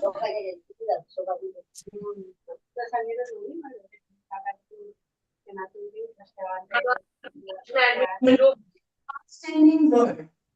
Paying fires, continuous development, and बोल रहा है ना घर रहते हैं we are Right. have with us today our national speaker, Dr. Sukhwinder Singh Dai. It is my pleasure to introduce Dr. Sukhwinder sir. Dr. Sukhwinder sir is the director of Symbiosis Law School, Nagpur. Since 2007, sir has been with Symbiosis Law School. Prior to joining the Symbiosis Law School, Nagpur, he was with the Symbiosis Law School, Hyderabad, as a deputy director. He holds in corporate law from Symbiosis International University in England. He is an alumnus of Symbiosis and has done his LLM in business law from Symbiosis Law School, Pune. He had pursued his BA LLB from Nagpur University and holds a diploma. Please accept the request for unmute. Management Please unmute yourself. and diploma in Sir, unmute कीजिए mergers आपने आप को. and acquisition. Yes, yes. He has been awarded the certificate of appreciation by the Disability Rights Advocacy Group (DRAG) for his valuable contribution and tireless efforts toward the rights of the person with disabilities. He is a recipient of the award for academic excellence, contribution to the legal fraternity at Legal P.D.C.L Summit and Awards 2018. He has also been awarded the Certificate of Excellence for International Paris Summit Climate Change Program in 2016. He has been a resource person at the Andhra Pradesh Human Resource Development Institute, Telangana Policy Academy, UGC HRD, and other distinguished forums. He is a member of Academic Council, Internet Committee for Differently Abled and Board of Examination at Symbiosis International University. He teaches corporate and commercial laws, forensic science, constitutional law, contract law, jurisprudence, and labor laws, besides guiding PhD scholars, research for undergraduate and postgraduate students. He has chaired and attended a plethora of national and international conferences with his major research interest in company law and corporate governance. He has national and international publications widely in the area of company law in leading journals and books. He has many articles in Scopus journals, research papers, and books to his credit. We are truly honored to have Dr. Sukhwinder sir with us today. So, without any further delay, I would like to invite Dr. Sukhwinder sir to share his insights on human rights, CSR, and environmental law. Please, sir. Much, ma'am. Outside, thank for inviting me to this one-day multinational international conference on environmental sustainability, human rights, emerging trends, challenges, and legal framework. I am firstly my sincere apology that I couldn't come and join in person because of little health issues, but I was there from morning for the inaugural, and really thank everyone to have a wonderful understanding of this important topic with different sessions that has happened today from the inaugural till now. So the topic on which I am going to discuss is corporate social responsibility, human rights, and also the environmental law. Because I believe in the world today, because of requirement of industrialization or to have more job employment, somewhere the organization also has to be, or the corporates also has to be responsible for the protection of the environment. Firstly, let me start with understanding or telling you about the corporate social responsibility, what exactly it can be. It cannot be same what we talk about corporate social responsibility in Asia when we compare it to the West. Of course, the nature is common, the platform is common, but at the same time, the challenges are different. The Asian countries, the developing countries, the underdeveloped country, their challenges are totally different when it comes to the developed country. When we try to define corporate social responsibility, you may not find a very vivid definition related to CSR, but CSR can be defined as an economical, legal, ethical, and the discretionary expectation that the society have from the organization at a given point of time. And it may also refer to as a corporate citizen and can involve incurring short-term costs that can do or provide an immediate financial benefit to the company, but instead promote positive social and environmental change. Now, when it comes to India, it started right from the need for having corporate social responsibility or corporations to be held responsible for the challenges because of they being established in a land. First started with the Bhopal gas tragedy, where we have seen on the night intervening of 2nd and 3rd December of 1984, we have seen this incident occurred and where thousands and lakhs of people were affected because of this. Now, this incident has opened our eye to give an idea that how much the corporations can be held responsible. Because CSR, this was totally a voluntary measure, which is still followed in the Western countries, of course, not in India today. But the corporations are of the opinion that we are here to do business. And the principle of their business says that business is a business to do business, not the social responsibility. Because every nation, every country have certain taxes to levy upon the corporations. Then why to double the tax by asking them to pay little more in the name of social responsibility? No, but this particular tragedy was something where the lakhs of people were affected because of this incident.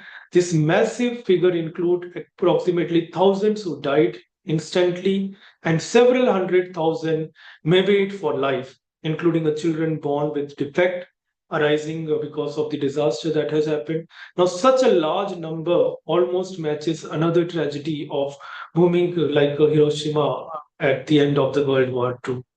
While this Bhopal gas tragedy was being argued in the High Court and the Supreme Court of India in a separate poisonous gas leak case, which has come up with now a doctrine which could be used in the Bhopal gas tragedy, that is the doctrine of absolute liability, where we have seen in the case of MC Mehta versus Union of India, where the leak of oleum gas has killed few people near the factory, stating that any emission from the premises of the factory or establishment engaged in the manufacture or storage of such harmful substance would make the owner of such establishment an absolute liable for the damage arising in such escape.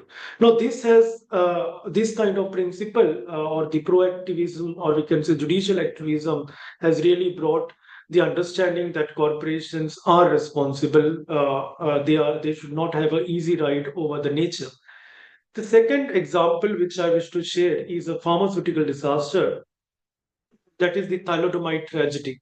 Now, this thalidomide tragedy of 1950, it's a drug which was used especially by the pregnant women for curing the morning sickness. Now, the drug was approved for OTC sales in Europe, in Japan, Australia, Canada, and Brazil. And the German manufacturer of this drug had not collected human safety data before releasing it in the market. Now, the clinical trial in the pregnant woman and the animal studies were started simultaneously in US, and shortly after this beginning of this trial, we have found that in many countries, by the time more than 8,000 children were born, physically they didn't have without hand or leg. This kind of issues were there because of the drug which was not tested. Now, this was also one of the example where I thought that I should highlight where the corporations have to act. Now, aligning corporate social responsibility with environmental sustainability, here I believe the sustainable development in promotion of corporate social responsibility and accountability, it strengthens the public-private partnership and continuously it attends the improvement of corporate sector practices and the processes that are there. Now, this idea of corporate environmental responsibility under the wheel of CSR derives its inspiration from the United Nations Global Compact for Corporate Sustainability, which read in three principles, that is principle 6, principle 7 and 8, which talks about like principle 7 talks about business should support a precautionary approach to environmental challenges, and principle 8 talks to undertake the responsibility to promote the greater environmental responsibility. Now, this kind of approach has really brought that CSR now entitles within the ambit of various ideas and concepts prominent among the being of design for environment, green engineering, and thus it has been widely observed amongst industries, debating across ideas of DEF and green engineering that is there. Now, I can say the idea of these expanding environmental operation depends upon the realization on the part of corporates that owes a debt to the society to make up the environmental degradation and to become environmentally conscious and socially responsible. Now, the change in the perception of corporate social responsibility was there because of these all important points which I have discussed when it comes specifically to India. In India, firstly, it's not that CSR was not followed right from the time of independence. We have seen a very big business tycoons supporting their employees with the help of constructing schools, dharmashalas, hospitals, as a social responsibility towards their employee. So some existence of CSR was there from the beginning when we got independence. But even after that, we have seen the government have come up with the guideline in 2010, 2012.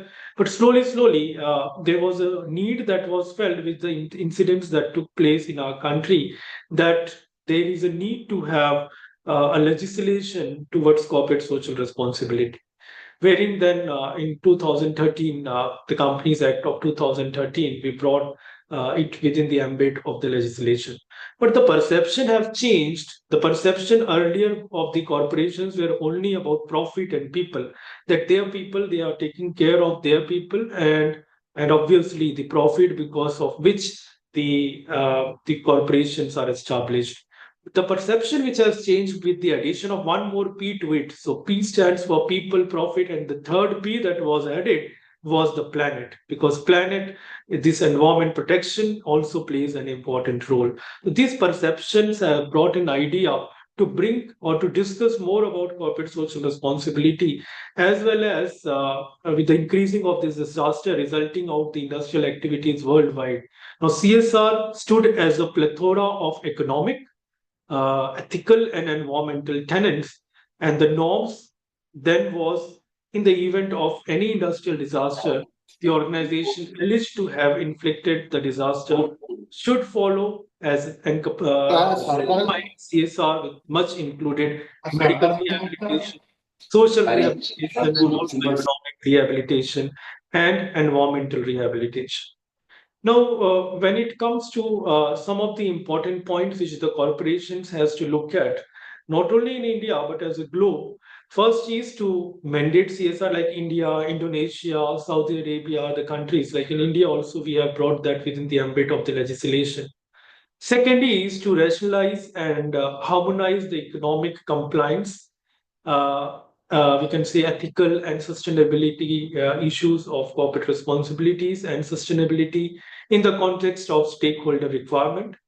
The third can be integrating eco-design and other sustainability requirement into product and service offering.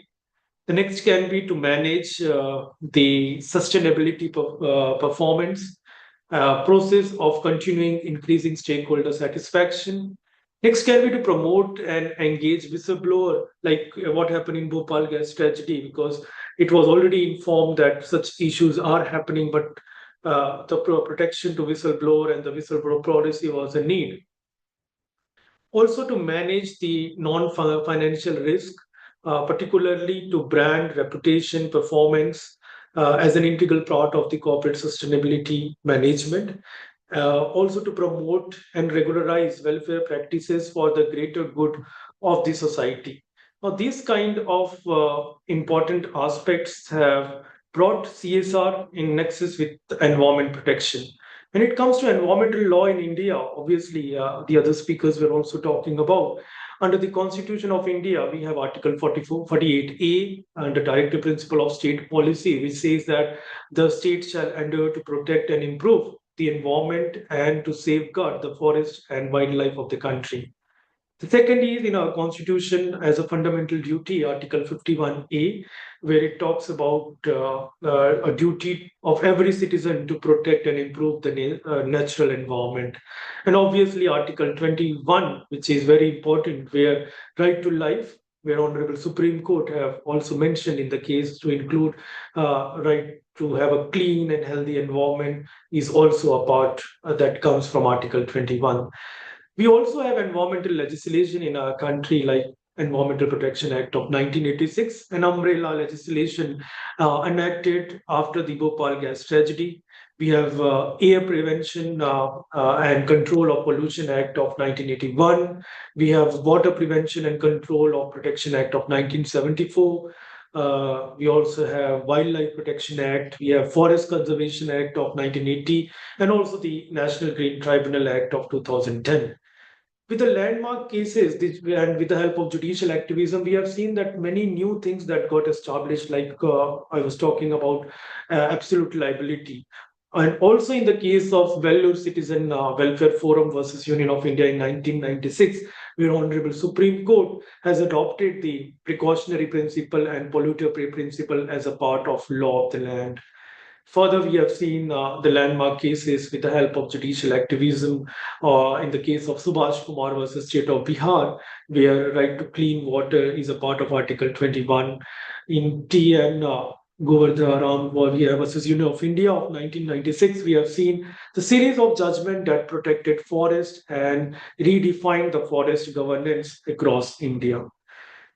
Now, CSR, when it comes to specifically in our country under the Companies Act of 2013, Section 135, makes a kind of companies certain financial threshold if they have to spend at least 2% of their average net profit over the last 3 years on CSR, which is mentioned in Schedule 7 of the Companies Act 2013. There are different areas in which it can be considered, the corporations can consider to contribute. And also when CSR and environmental projects that many corporates are now investing in is renewable energy project, water conservation initiative, waste management, sustainable agriculture and green infrastructure. But the CSR journey is not without a critic because there are still many countries, because this is all the world is a global village. We all are privy to the climate change. We all are experiencing that. But when it comes to the factor of corporate social responsibility, here we see that often question arise on impact measurement, transparency, and also greenwashing that is there. And when we further look at human rights and environmental protection, a natural nexus that exists is right to environment is always equal to right to life. And the Indian judiciary has repeatedly emphasized that a degrading environment directly impacts the dignity, health, and also the livelihood, especially vulnerable population which we have. And we also see that when it comes to climate justice, with the India's vulnerability to climate change impact. We have seen floods, heat wave, drought. Someone was discussing in the inauguration also about that the conservation around intergenerational equity and climate justice has gained ground, and the youth is not now a stakeholder in the climate litigation. So this kind of emerging trends and challenges bring certain kind of recommendations for reflection. So the first can be, which I like to recommend and conclude, in which we can have having a kind of strengthened environmental governance by independent regulators, increasing transparency and stricter enforcement, reforming again CSR policy to make CSR more impactful and inclusive of climate action and local community need. The third suggestion and recommendation I like to give is about to promote public participation in environmental democracy, where citizens are the partners in protection. The fourth, which I wish to suggest, is to ensure human right compliance, wherein to recognize ecocide or as a crime, to protect climate refugees and uphold the environmental justice, promote public partnership, and also to leverage academic, wherein the law schools and of course the universities should integrate environmental law clinics, fieldwork, and empirical research to support the legal and policy reform. So this environmental law, corporate social responsibility, and human rights is not a separate silos. They are interdependent framework. And in India, the legal and constitutional mandate is robust, and the judiciary has been a powerful ally of environment. So, however, the real challenges lies in the enforcement. We can say also in inclusivity and making our development truly sustainable and equitable. With these, I conclude my address. Thank you so much for giving me an opportunity to share my thoughts. Thank you. Over to you, ma'am.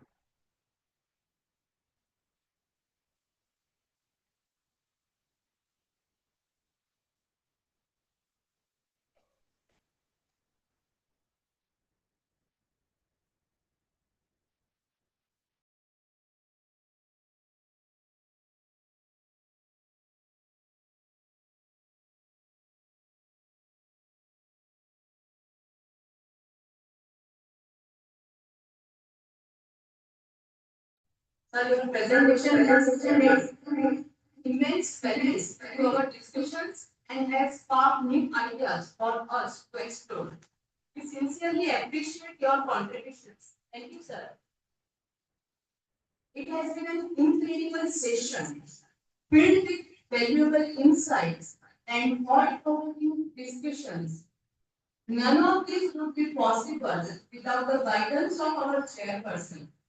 It's my honor to introduce chairperson of this technical session, our beloved principal, Dr. Varsha Deshmukh. At present, ma'am is working as principal, Dr. Varsha Deshmukh College of Law, Amravati. She is coordinator of Human Rights Diploma by CMOU Nashik Center at Amravati. She is visiting faculty at academic staff College of Sant Gadge Baba, Amravati University. Her major research project in law sponsored by UGC New Delhi. She organized international, national, state level conferences, seminars, workshops. Also attended and presented research paper about 60 and above at international, national, state level conferences, chaired some international conferences, published articles, resource person for specialized areas like human rights, female feticide, domestic violence, child abuse, women trafficking, sexual harassment, and women empowerment. She is a regular speaker at Akashvani, Nagpur and Amravati.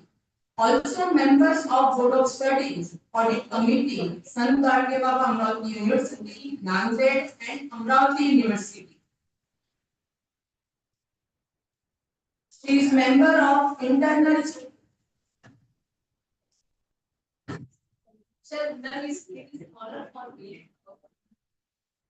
is member of Internal Consent Committee, various academic and government bodies, and head of PhD Research Center, Amravati Sant Gardewala Amravati University. She is recognized PhD supervisor and 8 research scholars doing PhD under MAM's guidance, and 4 PhD students are awarded their PhD. She is PhD deputy examiner for other universities. She has published 2 books to her credit. One is The Basics of Intellectual Property Rights Law in India, The Basics of Human Rights. She is director of Image Foundation, Amravati. Member of Human Rights Societies, Unconventional Energy Association. Member of various NGOs, work for women and grievance committees of educational institutions. Member of Indian Women Scientists Association, ex-president of Chamber of Commerce and Industries, Amravati.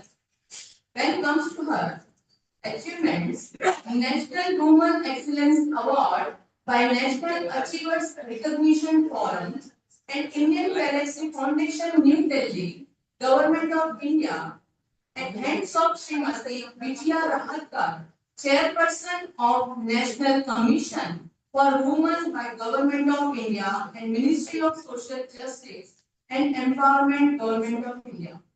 Prayag Spirit of Education Care Award by Prayag Women Forum.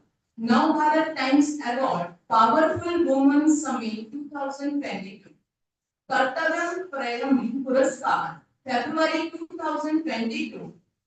Pune, at the hands of Honorable Haq Singh Koshar, Governor of Maharashtra Raj Bhavan, Mumbai.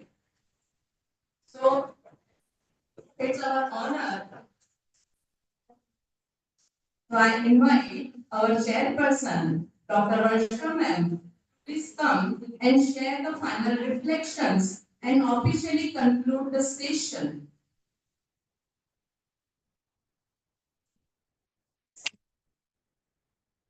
So much. Yeah, madam. Actually, this is 11th hour arrangement. The real chairperson of this session, due to some inevitable reason, mishap in a family, she could not join the session, and hence I got this opportunity to address this august gathering. A very good afternoon to one and all.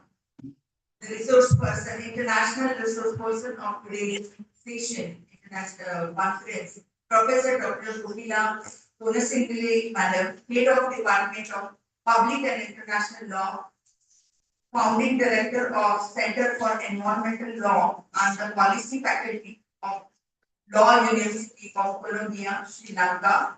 The second national resource person, Professor Sukhvinder Singh Dari, sir, Professor and Director of Symbiosis Law School, Nagpur. The co-chairperson, Dr. Mahendra Gole, Associate Professor, Dr. P.D.C.L. And we are very fortunate that we have with us the inaugurator, Mr. Sajid, all the way from United Kingdom, London. So friends, when it is both the international and national speaker, they have given us a very thought-provoking ideas about their topics, and they have thrown the light, like Vinder sir has given the glimpses of corporate social responsibility, where the sustainability management can be very well described and practiced, but unfortunately in India, by taking the governmental facilities, they are always ahead, but when it comes to the corporate social responsibility, they are not that aware that what kind of disastrous crime they are doing in disguise of industrial development, in the disguise of that industrial development. Of course, there are many challenges. The 20th century has unshared, an era of unprecedented environmental concern across the globe. National developing alike are grappling with the multitude of ecological challenges that threatens the very foundation of human existence. The Earth's natural systems are under increasing pressure due to the human activity and industrial expansion and unsustainable development practices, which has been very well explained by the Burkina map session. And the climate change and the global warming is another challenge, but has the most urgent and the wide-reaching challenge the climate change. Rising global temperature driven largely by the greenhouse gas emission from the fossil fuel consumption have led to the severe weather patterns and then intensified the turbulent, prolonged droughts, unpredictable monsoons, and devastating wildfires, and the melting of polar ice caps and rising sea level and exist and threats to the coastal cities and the islands of near those cities. Loss of biodiversity is another alarming challenge. The world is experiencing an alarming rate of species extinction due to the climate change and over exploitation of forests, coral reefs, and the wetlands. Deforestation and the land degradation, massive deforestation, especially in the region like the Amazon, South Asia, and the Sahara Africa, continues to erode the carbon sinks and displace the indigenous population. Water scarcity and population another challenge. Despite the covering 70% of the Earth's surface, only 2.5% of the water is fresh water, and much of its polluted or growing population, that is the industrial waste and agricultural runoff, have turned once thriving the rivers and lakes into the polluted and depleting water bodies. Air pollution and public health is major concern here. Air quality in many of the as aptly described by the inaugurator of the first session, Mr. Rajit Singh, explained how the many cities, India is 45% cities have a polluted air, and heart conditions and premature death. Cities like Delhi, Beijing, and Karachi often record pollution level for the above centuries and affecting the quality of life for the millions. Water waste management and ocean pollution. The global waste crisis, particularly plastic pollution, is choking marine ecosystems, and oceans are littering with the millions of tons of plastic, threatening marine life and entering the food chain as microplastic, ineffective waste, and lack of recycling infrastructure are consumer culture have worsened the situation globally. The environmental inequality and the climate justice. The environmental challenges we face today are the complex, interconnected, and deeply rooted in the human behavior and economic systems. Solutions require global cooperation, innovation, policy reform, and the collective shift in the consciousness toward the sustainability. From the Paris Agreement to the grassroots environmental movements, the world is awakening, but the urgency to act has never been greater. As global citizens, we must remember the earth does not belong to us. We belong to the earth. Let us try to protect it, not just for ourselves, but for the generations yet to come. And it is their human right to protect the environment. I again, from the bottom of my heart, thank our international resource person, Madam Kokila Singh, and Mr. Dr. Sukhvinder Singh Dari, and all the delegates, all the participants who are present here. Without wasting time, we can continue with the next technical session. I thank each and every present online and present offline here. Thank you. Thank you so much.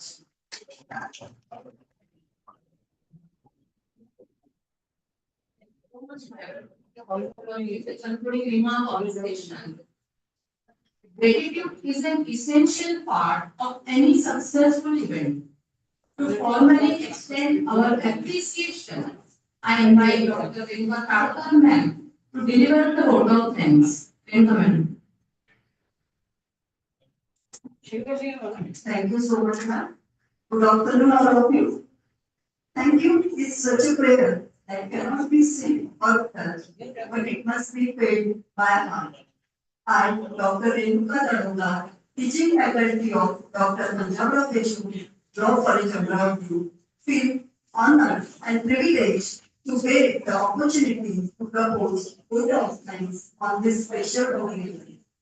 Let me first of all start by giving glory to Almighty God for making today's occasion a resounding success.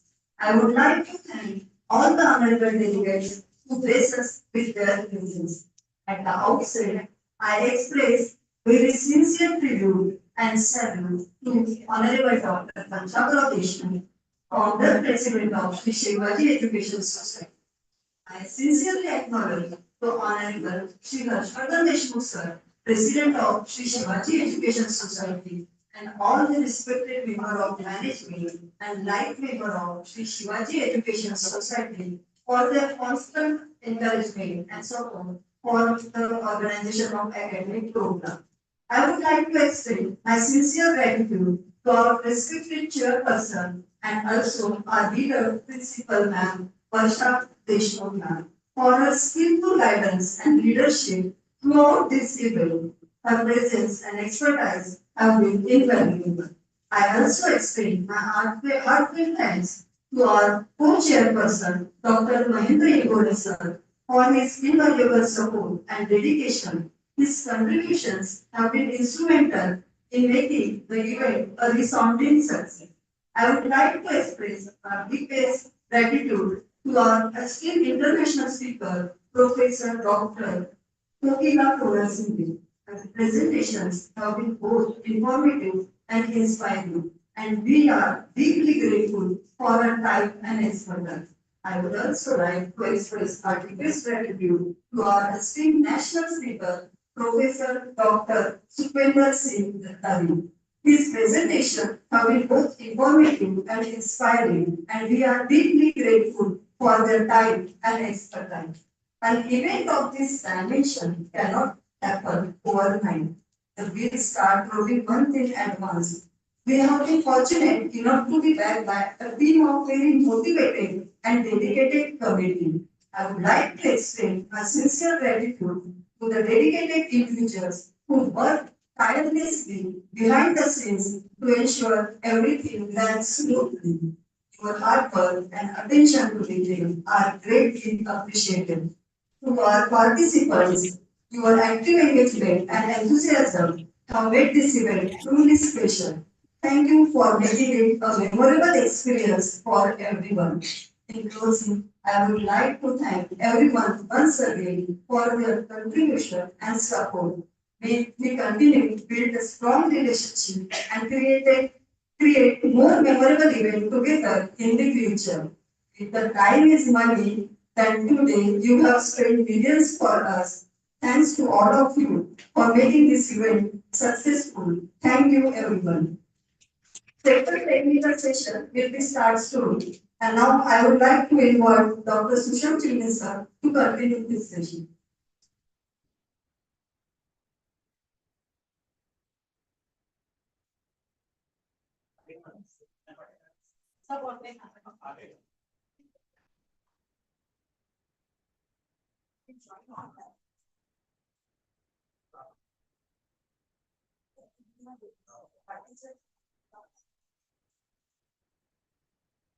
Madam, basa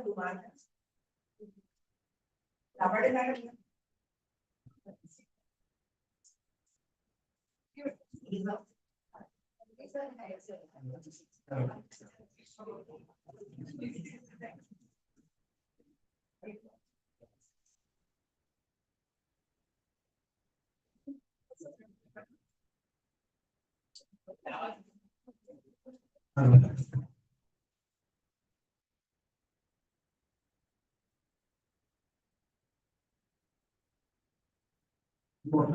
All the distinguished dignitaries, the speakers, respected scholars, and dedicated participants joining us from various parts of the globe, online and offline mode.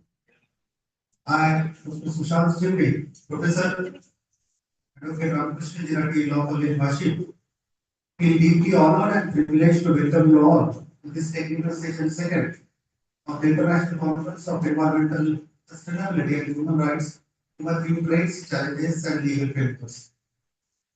Now, it is a great privilege for me to anchor this session under the able guidance of Chairperson, Honorable Dr. Veena Patil Ma'am, Principal, Narayan Chauhan, Law College, Nanded, respected scholar and academician from Nanded.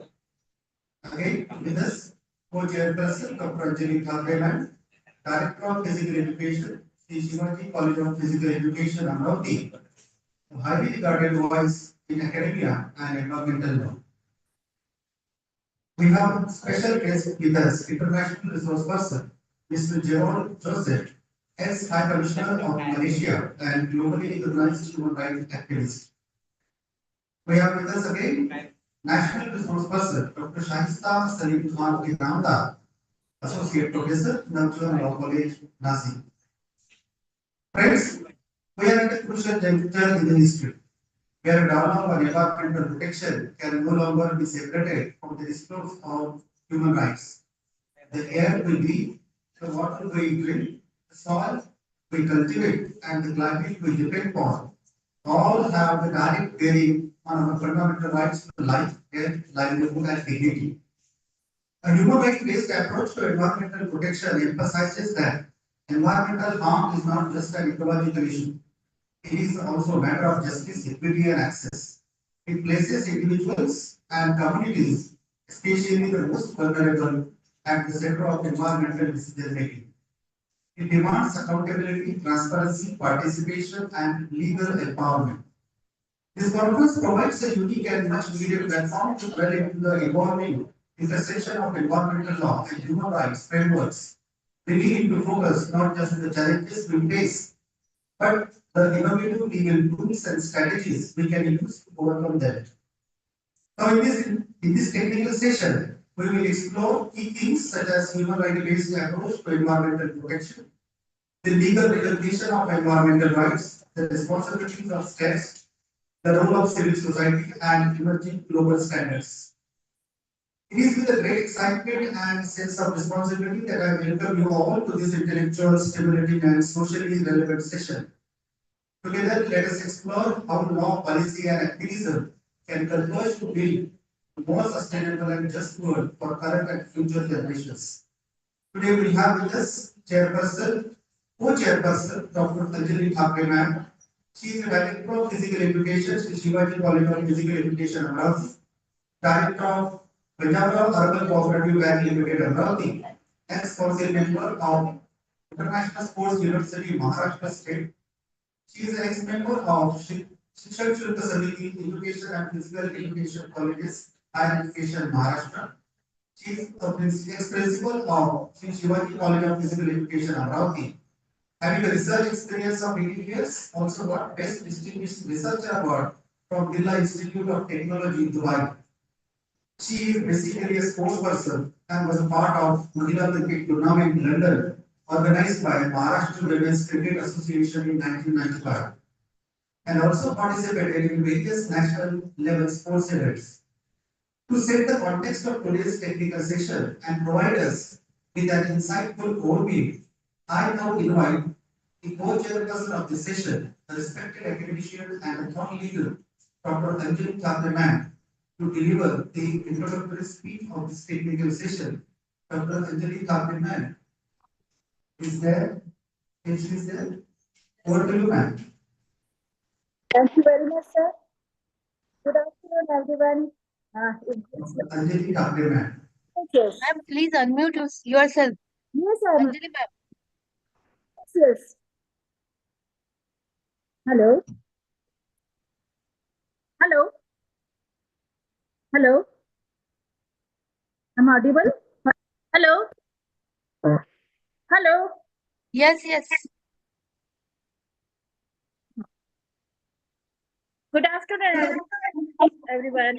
It's me immense pleasure to welcome you all to the second technical session of this prestigious one-day interdisciplinary international conference on environment, sustainability, and human rights, emerging trends, challenges, and legal framework. This intellectually enriching event is jointly organized by Dr. Panjabrao Deshmukh Law College of Amravati, a reputed institution, re-accredited under the guidance of Principal Deshmukh, Madam IQC Coordinator, Patil Sir, and all the faculty members with an impressive A grade 19 CGPA by NAC. Our second collaborator at Raki Law College, Washington, and our esteemed international collaborator, P.D.C.L. I am truly honored to serve as the co-chairperson for this session, which brings together distinguished minds from both national and international platforms to deliberate on the most crucial concern of our time, the intersection of environment, sustainability, and human rights. Our chairperson for this session, Dr. Veena Patil, principal of Narayan Chavan Law College, Nanded, is a prestigious academician under whose able leadership her college. She has also achieved NAC re-accreditation with an A grade. We are privileged to have her guiding this session. I am particularly thrilled to introduce our international eminent speaker, Mr. Jerrin Joseph, former High Commissioner of Human Rights at the United Nations. His keynote on human rights based approach to environmental protection will ties into the very core theme of this conference, drawing from this vast global experience. We are equally honored to have with us Dr. Shelsta Inamdar, Associate Professor of Naujivan Law College, Nashik, as our Indian resource person. A proud representative of India at the UN Nairobi Summit and several other international forums. Her contribution to the field is both impactful and inspiring. Our program conductor will share more about her distinguished profile shortly. I'm confident that today's session will spark through the provoking discussion, insightful pressing issues surrounding environmental justice and the role of human rights therein. That I once again welcome you all to this informative and intellectually stimulating session. Thank you very much, all the participants and all delegates. Now I hand over the proceedings to our esteemed convener, Dr. Sushant, sir, who will conduct this session. Over to you, sir, Dr. Chimne, sir. Thank you very much. Thank you. Thank you so much, Dr. for your introduction. It is an important introduction and for laying your strong foundations for this technical session. Now it is my privilege to introduce our esteemed international resource person, Mr. Jerrin Joseph. Mr. Joseph is a globally recognized human rights consultant and the former Commissioner of Human Rights Commission of Malaysia. His advocacy for justice, equity, and international environmental rights has had a profound impact across Southeast Asia and beyond. For the last 30 years, Mr. Joseph has been a human rights defender and experienced trainer consultant at both the local and international levels on human rights issues concerning the rights of indigenous people, elimination of racial discrimination, and economic, social, and cultural rights. Mr. Gerald Joseph recently completed his term of 6 years as Commissioner of the National Human Rights Commission of Malaysia for the term 2016 to 19 and 2019 to 22, and chaired the working group of complaints and monitoring of SUNACOM. He now chairs the Executive Council of Forum Asia. He is also the chair of the board of Pusa Comas and a member of the Greenpeace Southeast Asia board. He is also appointed as a member of the TikTok Asia Pacific Safety Advisory Council and chairperson of the Commission of Justice Peace Institute, P.D.C.L Brothers Rome. He is a senior CSO member who has led the Malaysian NGOs reporting to the Universal Periodic Review Working Group in Geneva. He was chairman of the People's Forum process in 2015 and 16. Mr. Joseph has served as a member of various human rights organizations, including the Commonwealth Foundation Advisory Body, Asian South Asia Pacific Bureau for Adult Education, Asia Pacific NGO Steering Committee of World Conference Against Racism. He was also appointed as a member of the Consultative Council on Foreign Policy, Ministry of Foreign Affairs, Malaysia. He was also appointed to the Independent Committee on Migrant Workers, Ministry of Human Resources, Malaysia. He also brought six panel for Malaysia Intergovernmental Commission of Human Rights, appointed by the Foreign Minister of Malaysia 2018, and was a member of Committee on Licensed Early Release of Prisoners, appointed by the Director General of the Prison Department, Malaysia, 2020, April 2022. He also continues his involvement as a human rights consultant and trainer locally and globally.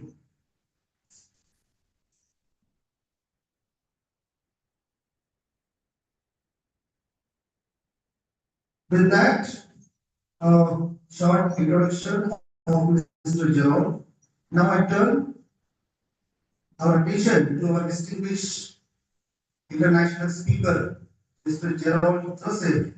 He is joining us to shed the light on human rights-based approach to environment protection. Ladies and gentlemen, please join me in warmly welcoming Mr. Gerald Joseph. Please, sir, over to you.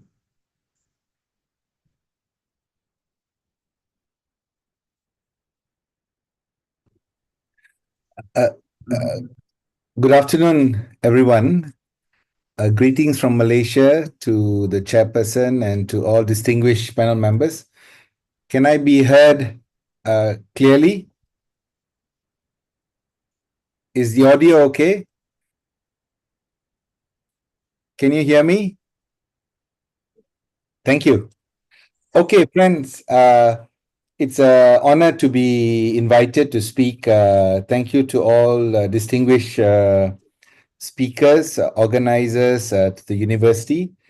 I will just share my slide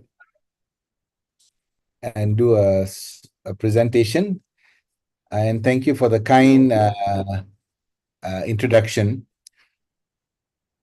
So I think this has become the hottest topic now everywhere. I think more so now that the President of the United States is Trump, and he's denying the reality of environment and human rights and sustainability. So I think this forum probably is the right time and space for us to do it. I got a little bit of some speakers earlier who spoke about the multiple issues of human rights violations, the multiple issue on environmental stress to our world. That has been not a new reality. It has been a reality we have been struggling with for decades and even centuries. Yeah. So I think like photographs like this is not strange. You can find this in Malaysia, in Thailand, Indonesia, I'm sure India, Pakistan, Sri Lanka. We need businesses to work, but we have seen this, and many of us, maybe when we were younger, we thought this was inevitable, that you need to have smoke. But today's technology is demanding that that business should be responsible to bring down emission. So I think even the debate about coal power, alternative sources of clean energy, is a debate that happens. And you and I know that all this has had a detrimental increase in our health. I'm sure you and myself, we have family members who have suffered some life-threatening illnesses, and many of it is linked to such environmental pollutions. Yeah. So I think there are many more cities we see here, Delhi, Dhaka, and I know every year there is reports coming in the early part of the year when Delhi is covered with smog, and that's reality. In Malaysia and Singapore and Indonesia, periodically we'll get the open burning of oil palm plantations for replanting, and it's called the haze. The smoke floats across thousands of miles and settles in the neighboring countries. But also, we realize that it's just not the industries that are causing it. It's also so much of a 8 billion world, which demands a lot of productivity, and those products actually come from processes that heat the world, increase the world. And India is blessed to have the Himalaya ranges, so you monitor the ice or the lack of ice or how thin is the ice. So we know water melting, sea level rise, coastal erosion is very real. What more small island nations? They are worried. They don't know how long more their islands can survive if water rises, Salinization of farmland means you cannot grow particular plants, and that's also a big issue. But it's just not about rural areas. Even mega cities like Jakarta and Bangkok, we have 20 million plus, and I know India has many cities that are 30 million. And this also strains the quality of land that we live in. And this is going to be a huge issue as people try to find land to live and also quality water to drink and healthy air to breathe, right? Yeah, I was just speaking about water scarcity. So water is always, we remember how scarce water is during the summer. And this is affecting many countries differently. So you have two extremes, sometimes too much snow, sometimes too much water and flooding, sometimes not enough water at all. But all this has an impact on human lives, human beings' development, children's own nutrient need for regular development, so they can also not be left out to make it to the university, colleges, and pass their exams. So the impact of malnutrition on children, and this always impacts children from out of city areas, and this is a serious issue. I don't have to speak about loss of biodiversity and deforestation. Many of the animals who are extinct, we speak of past. Of course, new technologies are trying to reclone them back, but we are talking about the actual loss of species, and also species are lost not only because of climate change, but also because of greed. Human greed, killing animals to sell for their paws, their tusks. I'm not sure about India, but in this part, in Malaysia, China, Thailand, many parts of this wild animals are sold for medicinal purposes. So some illegal poachers will kill and sell this to some middleman who will send it to a traditional pharmaceutical company who then will use it as a product for healing and health. Yeah. So I think loss of biodiversity also means that the whole supply food chain is imbalanced. But also in our quest for finding good food sources, deforestation has been a big issue. Malaysia is one of the largest producers of oil palm. We have oil palm plantations. We produce palm oil. So Indonesia and Malaysia are the two largest oil palm plantation owners, which produces the palm oil for world consumption. But you know, this is a plant, so you need to open forests, and we have opened, I don't know, 50-60% of forests. Indigenous people have suffered, animal biodiversity have suffered, but also it's a produce for vegetable oil that is used for cooking and for other products. So it's a tough call because the balancing act of needs for human consumption, but also for export, for income, but also in the long term, are we able to reverse what we have lost if there are new technologies available for better yield of the oil palm plantations? So this is sensitive for all countries in the world. When you have a product you want to sell, the governments will protect it at all costs, and then to the detriment or the communities or forests need to sacrifice for this. So I think this is where we struggle with balancing economic needs and protection of biodiversity and forests. This is a photo that I got online on the loss of biodiversity. So Malaysia is here, next to Philippines. So you see China, you see Indonesia, Sri Lanka, India, Burma.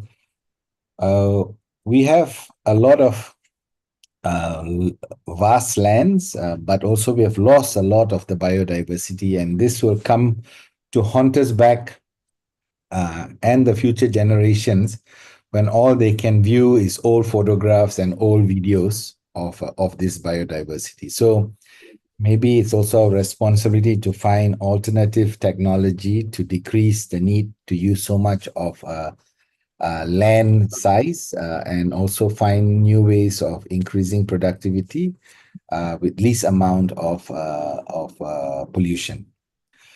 So this brings me then to my main topic here. I mean, there are many more other issues that I didn't go through, but I think the speakers before me have already touched in. So I've been working on the issue of human rights, like some of you in the panel and also in the hall.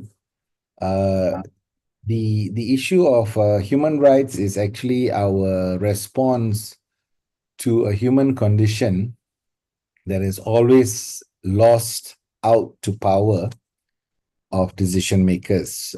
But the international framework and the universality of human rights, and I think the Indian Constitution is very sharp on ensuring protection for every... Hello? Yeah. To ensure human rights for every part of your society. I know you have so many commissions, you have many laws, you have a great judiciary that speaks out loudly and courageously to protect the rights of every person. But human rights is to ensure that that those who are left out, those who are deprived of resources, capability, choices, security, and the power necessary in order for them to live like you and I, with adequate standard of living, to have all the rights, civil, cultural, economic, political, and social rights. This is why a human rights framework was created, and it has to be universal. It cannot be for some, and the others just watch and wait, you know? Yeah. So the Human Rights Committee in the United Nations, the Universal Declaration of Human Rights, I think in the last 70 years have very much very clear definition of this understanding of what we call the multi-dimensional understanding of poverty, which basically demands the indivisible and interdependent nature of human rights, which means that if one right is deprived, this whole host of other rights will also suffer tremendously. I think we know this. You can ask any villager, any city's dweller, if there is a hot season, what happens to their other rights? Can children go to school, their work, their water, their sanitation? So it's interdependent, yeah? I think this is very common in the last 10, 15 years when the SDG has come about, Sustainable Development Goals, that all countries subscribe to, where they speak about people, you and I, the planet, the environment that coexisted and existed before we ever existed as humans, and of course, the whole production framework, the economic framework of profits, so people, planet, and profit is the balance that the Sustainable Development Goals is trying and has been trying for a long time to find some sort of balance. And their battle cry is leave no one behind, which is a human rights framework, right? Non-discrimination. I'm not sure how much closer we'll get to this hope, because 2030, the SDG goals that we should not leave anyone behind is not very far. It's just 5 years away. But you realize that every country needs its economic stability. We want to protect our planet, our forests, our river, our waters. And we want to protect people as their community, in their cultural settings, in their belief system, so that finding this balance is always the most difficult task. And I think many governments struggle to find the balance. But my only question to all of us here, which of these three blocks takes precedence? Is it profit? Is it the planet? Is it people? So planet, there's no defenders because it's there. It's the people who can defend or don't defend it. No, profit and people are two groups that are run by people, by human beings. And many times we know that those that control profit have more power to decide how the world should be, how our countries should be. And that's why there's also a new framework called Business and Human Rights Global Framework now in place, that also says that primary responsibility, while it rests with governments, there is corresponding responsibility also with big stakeholders and actors like the business sector. So business sector cannot wash its hand and say, well, I'm not the government, it's the government's fault. So there is a whole corresponding responsibility under the Business and Human Rights International Legal Framework, yeah. So what are the principles of the right-based approach to development, which is, so this is not new. Definitely it uses the international human rights standards. It could be child rights, women's rights, non-discrimination, no torture, freedom of expression, freedom of information. I mean, the whole rights that is in your constitution and in mind, right? But you see, the number 2 point for me is always important. The goal of development is not for development per se. It's actually the realization of rights of the people of that land or country. And this is where many governments fail to realize that development itself is not the goal of development, but it's the realization of rights of the people is what development was set out to do. But you and I know in the unequal balancing powers of these three entities, profit, or those that are close to people get hold profit and control profit, and the economics, they have more sway than planet and people. But also, I know the democracy in India is robust. People stand up, people stand out loudly and reclaim their space from time to time. So I think that's a good sign that people will not sit quietly and listen, right? Development aims to enable claim holders. So there's this framework of claim holders, you and I, to claim our rights. And the duty bearer, which is the in a nation state framework, the government of the day, to meet their obligations, not only under international law, but also the application is via your national law and your constitution. Yeah. So the primary duty bearer is government, national, state, local level. And I know India has got a very robust system at many departments, many systems, many commissions at the national, state, local level. Only question is, are the duty bearers understanding their responsibility to ensure that the rights are met for the citizens of the country and people who live in your country. So the secondary duty bearer is where you and I come in, private individuals, institution, businesses, but primary is still with the number one above. So this is very important for all of us, and governments cannot absolve its duty to say, well, I'm just a poor government, those companies big. It's true. The companies sometimes are richer than some of our governments.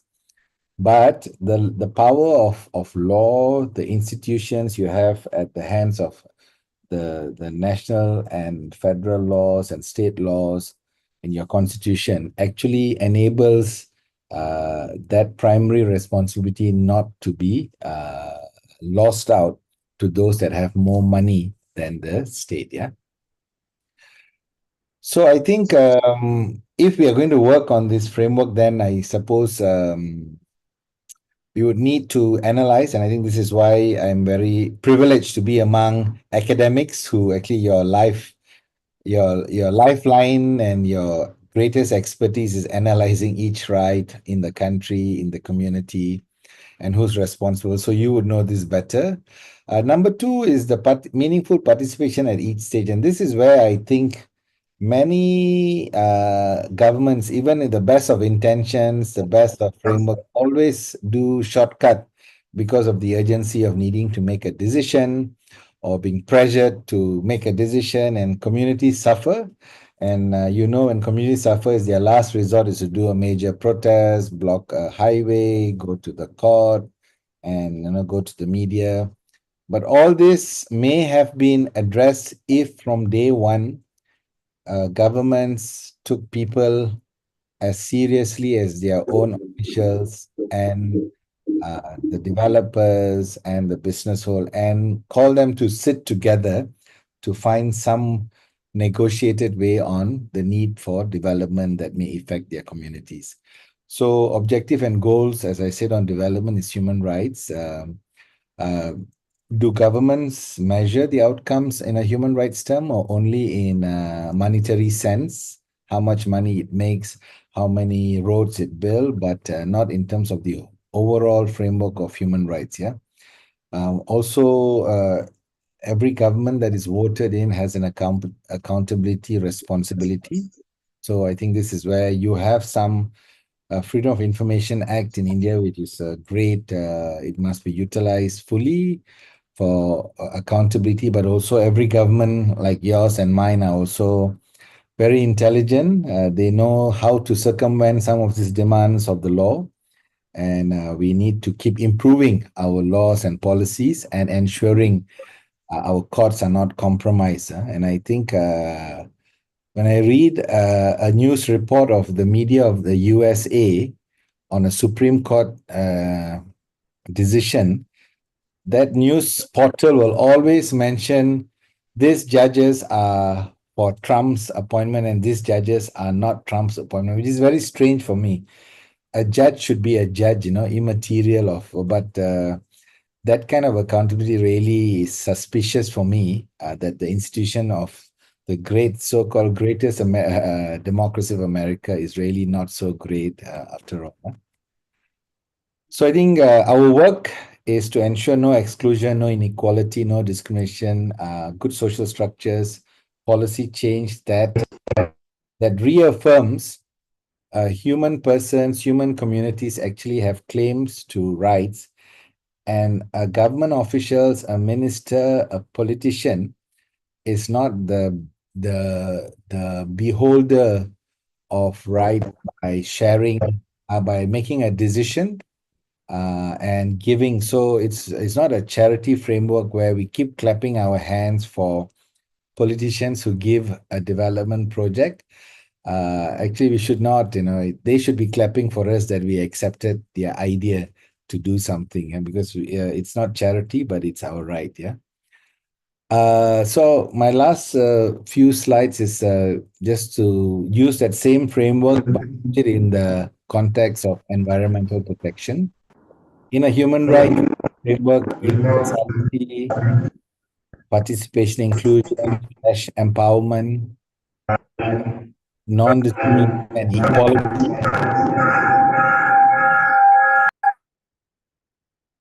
Hello? Yeah.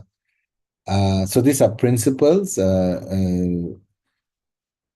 accountability and the rule of law, transparency, access to information, and interdependence of rights. So this is the same human rights framework to development. When we look at it in environment, I think we have some questions to answer.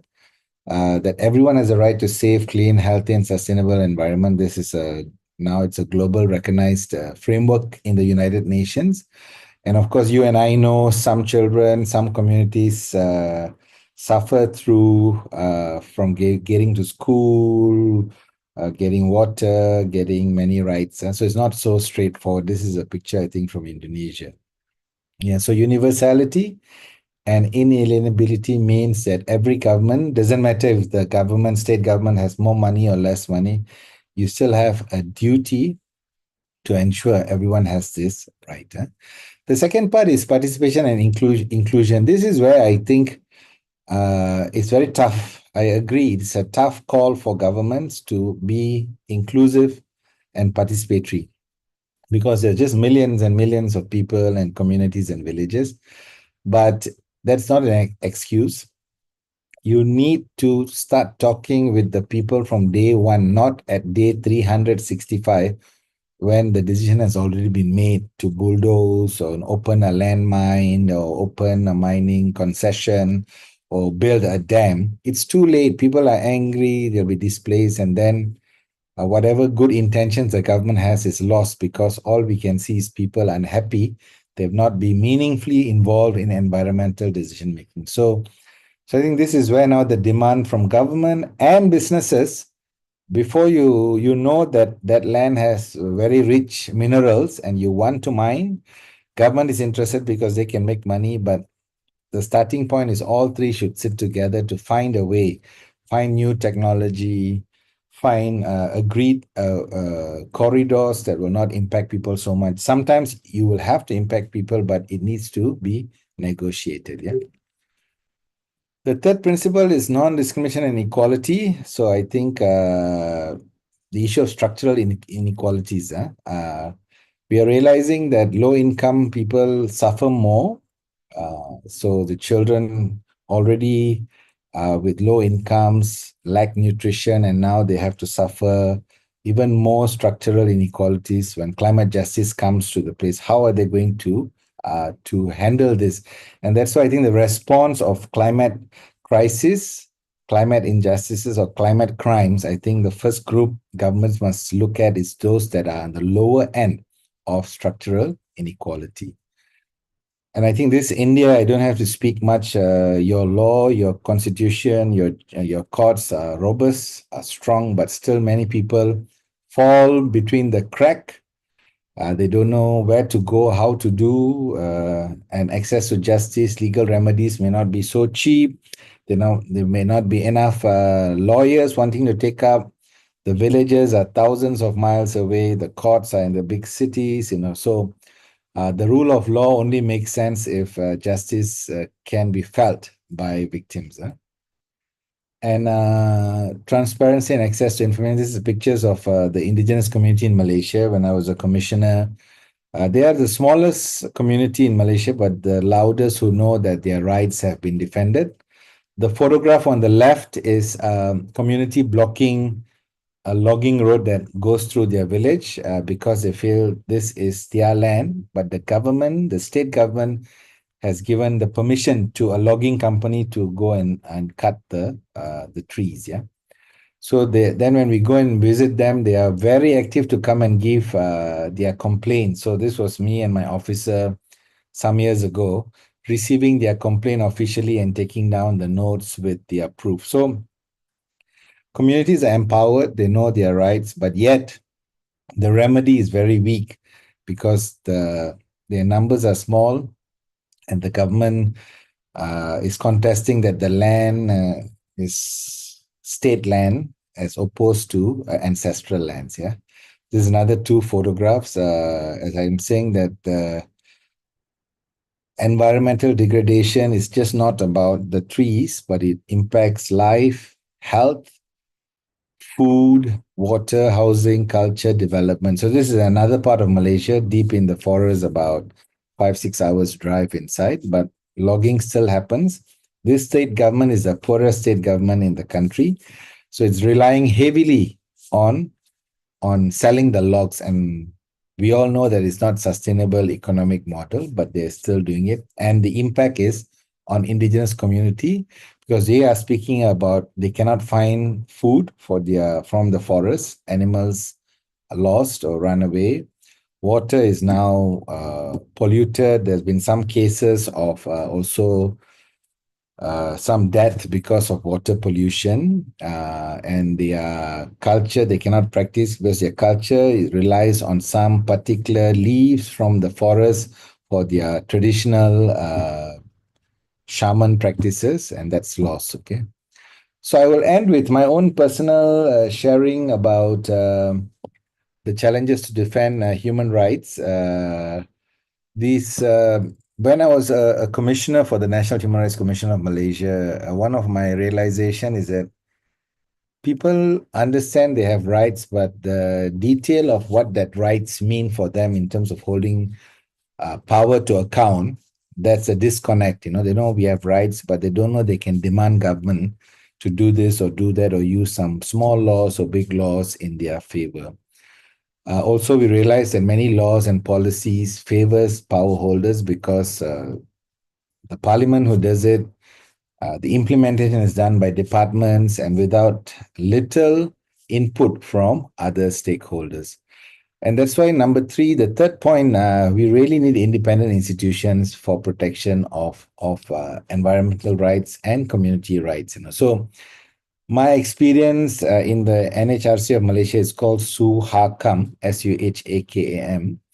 When I went in there, my background is I've been a human rights activist for 30 over years. So when I went in there, I was amongst people who are retired senior civil service, retired judges, director generals who understood human rights at a very surface level understanding.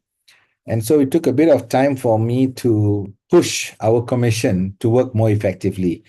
The powers are there in the law for the NHRC, but it very much depends on your commissioner. So for the National Human Rights Commission of India, that will be the same. Your commission is as good as your commissioners, huh? And your chief commissioner, your national commissioners, if they understand human rights, if they are courageous to defend human rights, you will get a functioning NHRC doing its work. But I also realized that the role of a NHRC, Human Rights Commission, is also to find ways to open doors and windows, or sometimes you need to cut out a window when there is none with government agencies. Government agencies will always say, well, this is not our work, but you and I have to find the link and make the interconnectedness of human rights and environmental rights and prove to that department that it is their duty to respond, to speak, to find a solution. But also we realize that it's always easy for politics to take over a reality on the ground. Every 5 years or 4 years we have election. I call it politicking tricks because every politician promises the right things, the human rights needs of a human community, and we are all clap hands and happy. But the point is what happens in the 5 years, and we should not be falling for political groupings that only play politics for the sake of support, because this is detrimental to long-term rights of the environment and community. So I think if we are empowered, I have great hope that this empowerment will mean protecting people, protecting the planet, the environment, but also enabling a very good environment where businesses can also do profit while realizing we have human rights and the planet also has its own environmental frameworks of protection called environmental rights. With that, I thank you very much for this kind invitation and I look forward to the discussion. Thank you.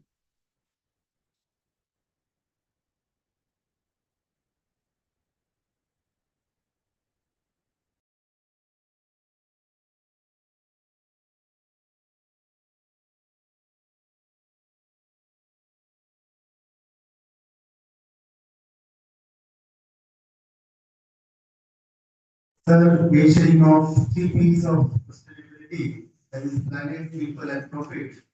Now, this I think it is much worth and really important in this regard. Thank you so much, sir.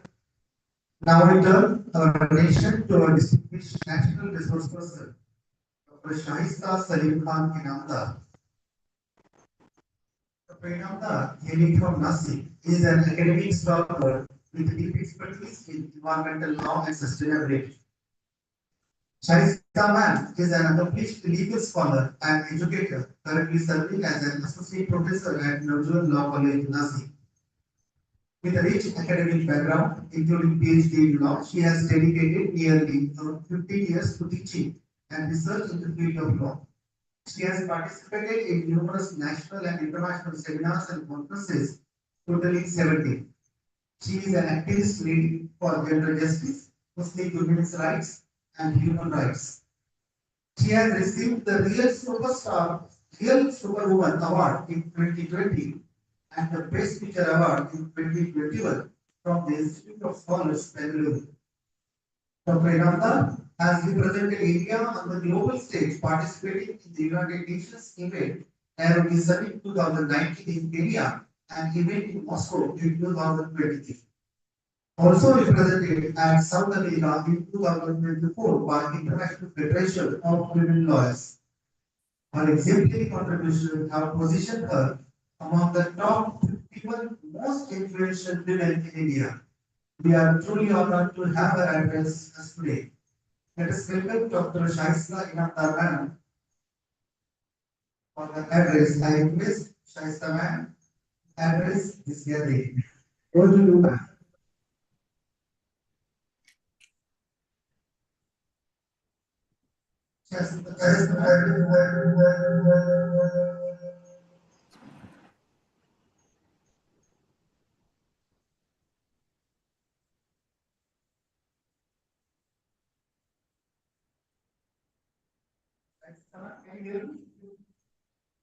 Thank you, sir. Am I audible? Yes, ma'am. So, respected dignitaries, may I proceed? May I start? Yes, ma'am. Yes. So it is a proud privilege for myself to be representing our nation in this international conference, and very happy to have Gerald Joseph, sir. I know him since he was the Malaysian High Commissioner, and we had together had another international conference last time also. So great opportunity again to represent the nation, and very happy that I'm having two dignitaries, Varsha Deshmukh ma'am and the principal sir, who have in joint collaboration conducted this program. All the team members and the chairman and co-chairman who are here for heading the session. Now, just give me a second to share my screen, please.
Yeah, thank you. Is the PPT visible now? Yes. So basically today my topic is been allotted here, when we are talking about human rights and environmental law, the basic thing which comes before us is human rights. When we are talking human rights, rights of whom? Only human beings. If we apply natural law theory, being a teacher of jurisprudence, granting legal rights and protection to non-human entities, including trees, animals, and not only this, beyond the existing framework of human rights. This approach acknowledges the inherent values and rights of nature, recognizing that all life is interconnected and vital for the well-being of the planet. I would like to highlight rights of nature. This concept argues that nature, including ecosystems, animals, plants, should have the right to exist, persist, and regenerate. It challenges the traditional view of nature as a resource to be exploited and instead sees it as having inherent rights that humans have a legal responsibility to protect. Recently, whatever we are watching near in Telangana, what is going on, and recently you might have seen various videos are going viral of elephants, lion, and many other things also. It really touches my heart because I belong to such family. My father was a forest officer. He's no more, but since my childhood, I always remember all these things. That one incident I would like to share with you, that being a forest officer in our Nasik, what happened once was that there was a tiger who was being found here in the hotel. Here, forest department have announced that if it is affecting the people and the tiger may kill anyone. So at that moment, it was shoot and sight order was being given. On other hand, only half an hour or 1 hour distance, Igatpuri is there. There my father was working and he caught a tigress who was pregnant. At that moment, we have seen that small baby tigress was giving, means her delivery was being done by my father. And we have seen that what pain, those emotions, what we have are similar to them. Similarly, on this occasion, when we are seeing that kisi ke ghar toot gaye, their houses, their nest, the way we say, is been totally been collapsed. At that time, one song I remember, which my father always used to say, जब जानवर कोई इंसान को मारे, कहते हैं दुनिया में वैशी उसे सारे. It means what? That we say that such person or such animal who is destroying everything, we need to kill them. वैशी कहलाते हैं. लेकिन अब जानवर की जान इंसानों ने ली है, चुप क्यों है संसार? Means what is going on? We are just becoming the mute spectators, and even we should understand that even animals or plants or trees, even they might be having their own life. Highlighting the jurisprudential perspective, granting legal rights to nature can involve granting legal personhood, allowing ecosystems or species to be named as plaintiffs or defendants in legal cases. This can enable legal action to be taken against those who harm or exploit the nature. Many indigenous cultures have long recognized and profound connection between humans and nature, viewing nature as a source of life and well-being. These traditions often provide a framework for understanding the rights of nature and how humans should interact with the environment. When we are talking about human rights, the concept of rights of nature and human rights are interconnected. A healthy environment is essential for human well-being, and rights of nature can be seen as foundation for ensuring human rights. Here, I would like to quote Ecuador's constitution, which includes right to nature, acknowledging that nature has the right to exist, persist, and regenerate. When we talk about rivers, when we talk about animals, rivers do have their natural right to freely flow. When we, again, one more song which I would like to quote here. Many a times if we sit, Nadiya pavan ke jhoke, koi sarhad na inhe roke. Means they should be really allowed to flow in their natural way. I would like to quote here Thomas Berry, US cultural historian, who has introduced the legal concept of earth jurisprudence, who proposed that society's laws should derive from the laws of nature, explaining that universe is a communion of subjects, not a collection of objects. Most notably, 1948 adoption by United Nations, as rightly various speakers have talked about various international instruments, United Nations, UDHR, many conventions are there, many declarations are being said, various constitutions of various countries have been elaborated by many speakers today.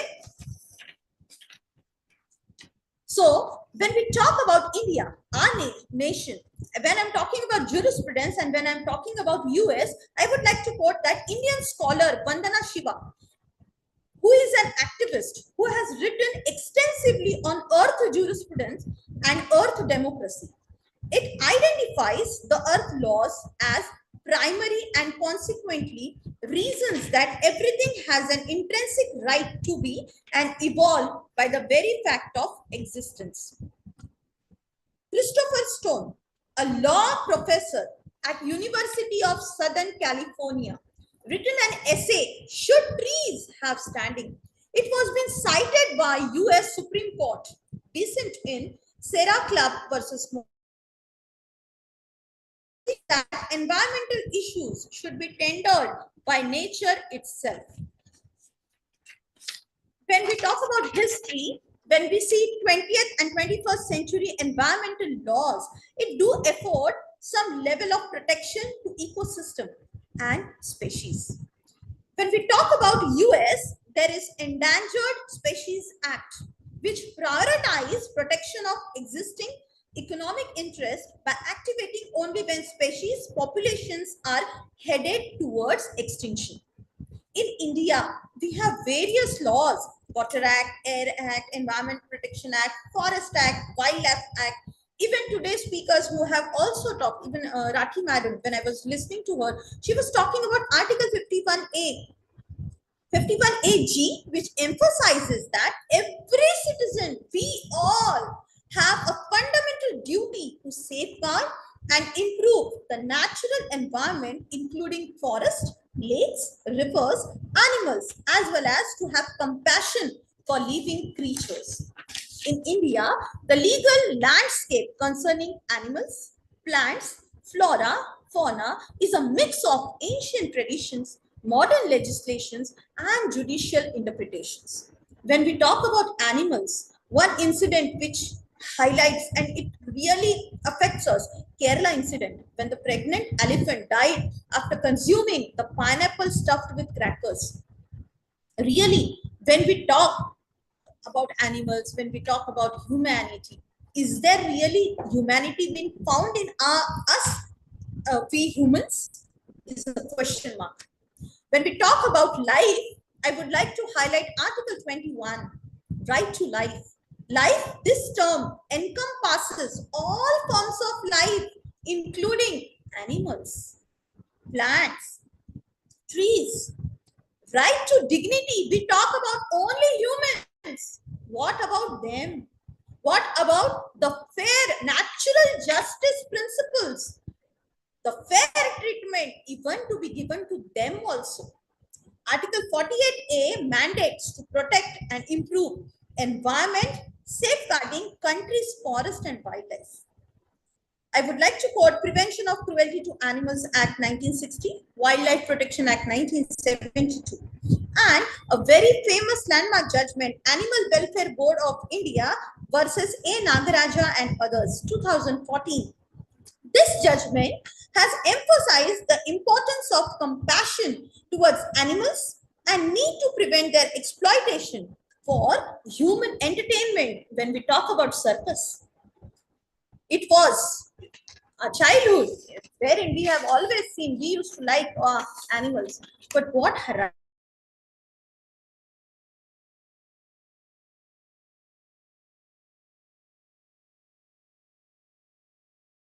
very essential.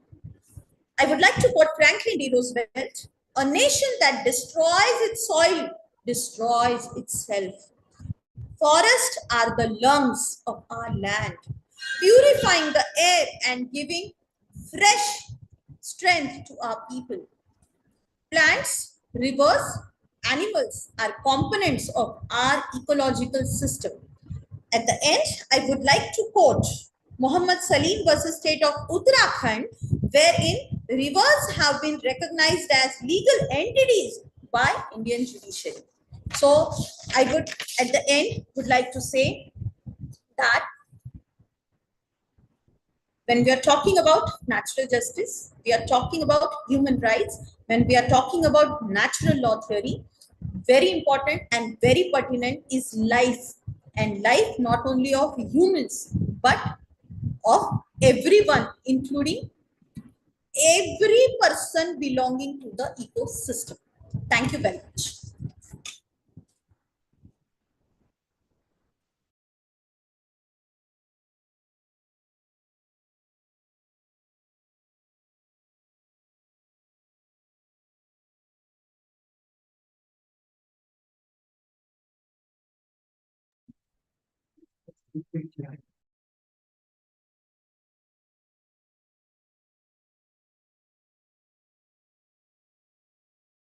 Take Chairperson Dr. P.D.C.L, Professor and Principal Jawan Law College, Nanded. She is PhD research guide and 6 research students are awarded PhD for her able guidance. Published research papers in state, national, and international journals. She is working as a member of Government Medical College, Nanded. She is also awarded with Shikshak Seva Gaurav Puraskar by Vasant Kali Krishna. To reflect upon the session's points and presenting the concluding remark, I now invite Chairperson of the session, respected scholar and speakers from Nadi, Dr. P.D.C.L. Over to you, please. Thank you. Thank you, Dr. Chimney, sir, for the welcome address. Am I audible? Yeah. At the outset, I extend my best wishes to Dr. Punjabrao Deshmukh College of Law, Amravati, Advocate Ramkishanji Rathi, Law College, Washing, and Centennial Solicitors, United Kingdom, for jointly organizing the one-day International Interdisciplinary International Conference on Environmental Sustainability and Human Rights. Friends, indeed, it's a matter of concern for all the entire human community and also all the living beings. It is not only related to human beings, but all the living beings. That is, now it is the time which is ticking off, and we need to be at least aware about the environment and its sustainability. I would like to quote a very beautiful paragraph that the volume of education continues to increase, yet so do pollution, exhaustion, and exhaustion of resources and the danger of catastrophe. If still more education is to save us, it would have to be education at a different kind, an education that takes us into the depth of things. As I've been casted the duty of giving concluding remarks for the resource person, international as well as national. Firstly, I would like to give a brief account of the first international resource person, Mr. Gerald Joseph from Malaysia, who actually has given a very insightful address to all of us. As we know that it is very, it is very important to not only appreciate, but to even to criticize when something is going on wrong. In his address, he actually has showed the concern over the Trump's policy in US regarding the denial of human rights.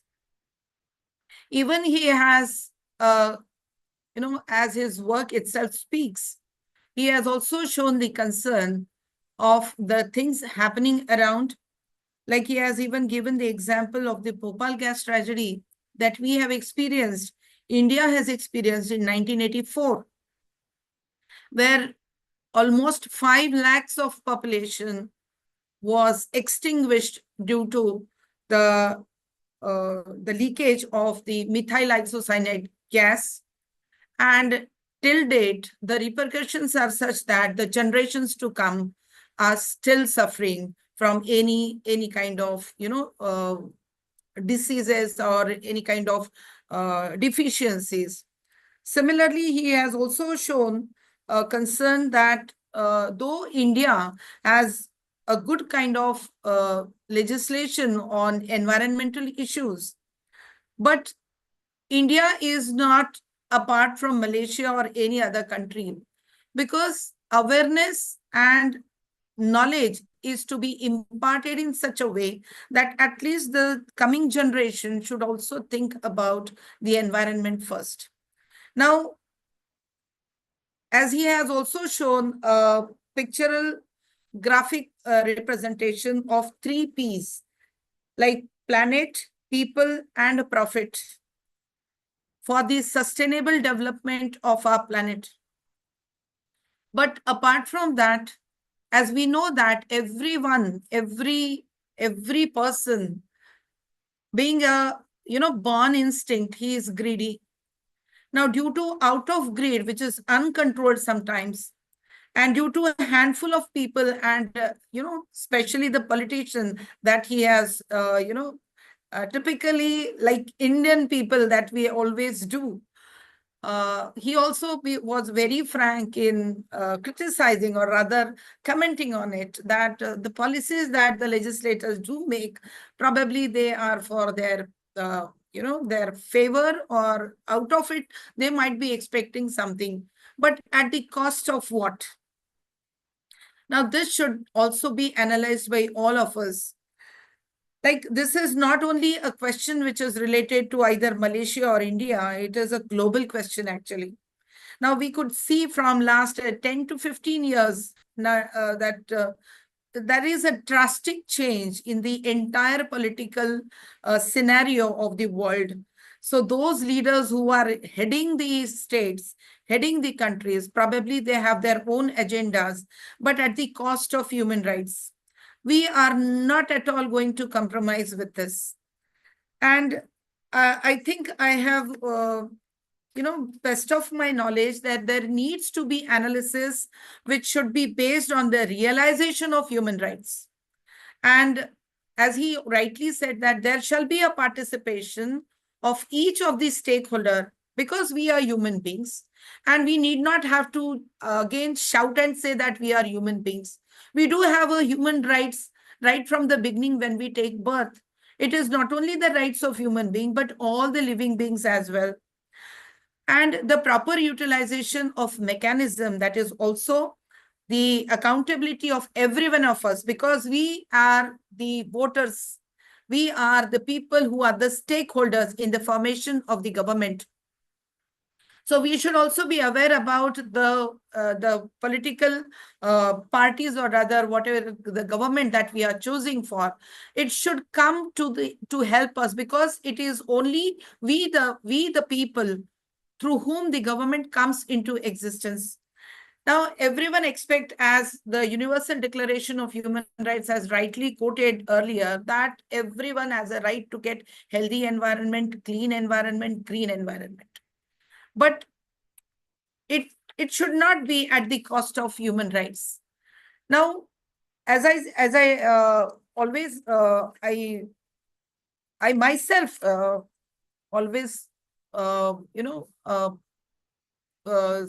would rather say that I always encourage even my students to maintain a kind of cleanliness, or rather I am very much aware about it. So even while running the schools and colleges also, we need to do a green audit as well. So whenever we go for a green audit, we rather see that everything is at a right place. Like the biodiversity that he already has discussed about this. Now, critically thinking, these are the things which are utmost necessary for a healthy life. As our national resource person, Dr. Shahista Inamdar, has rightly said that this is a lifestyle. It is not only for the human beings, but for the entire living beings. It is not only limited to human beings, but the entire living being. She said that this is a life cycle. It should go on. And it is the right of the nature. All the natural things should be allowed to live without all human interference. Even the Indian government has recognized rivers as having its personal identity. Now, human beings are such person that sometimes being human, in a human being, in a very inhuman way, they behave, and that is how we have to, we have to suffer all these things. Even she has discussed the Wildlife Protection Act. The nation which destroys the soil destroys itself. And obviously, when the land is in a good condition, we can produce the agricultural produce as well, which will definitely feed the entire nation. And hence, it is very much necessary for every one of us to take into our own hands, because charity begins at home. And therefore, it is the need of time that we should also think about the environment.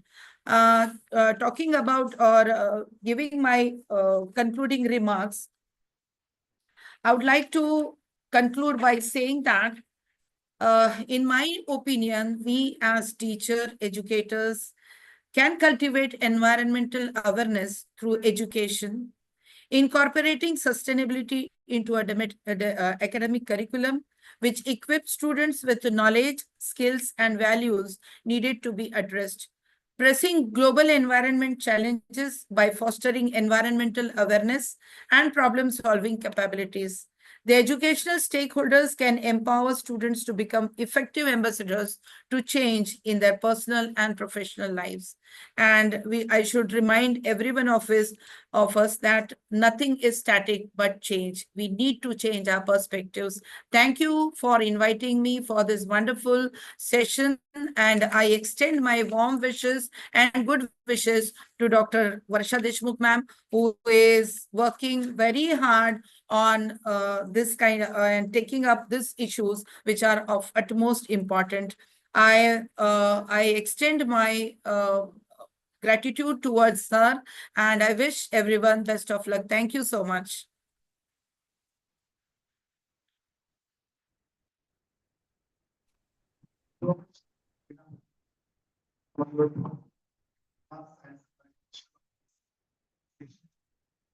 Now to conclude, I invite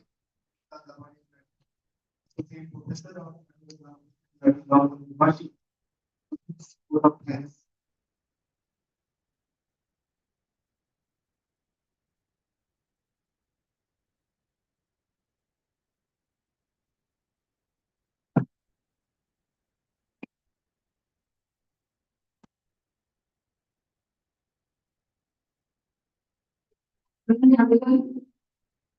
Respected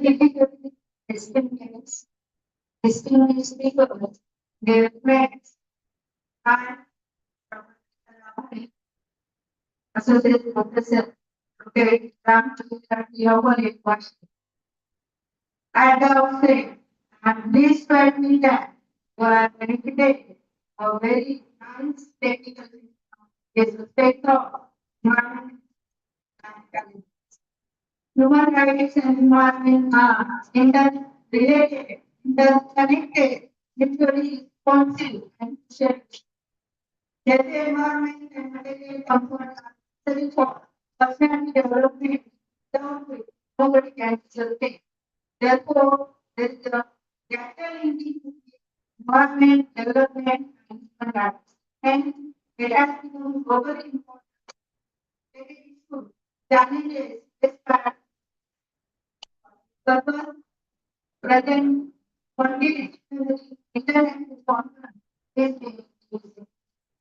It might be said to the party on behalf of people protect College of Rajasthan is in society and sentinel for the United Kingdom. The joint organization of this international conference on environmental sustainability and human rights. Nothing very challenging. First, I would like to thank the Honorable Dr. Meera Pandya, Principal, National for deciding for legal conference papers of this and health.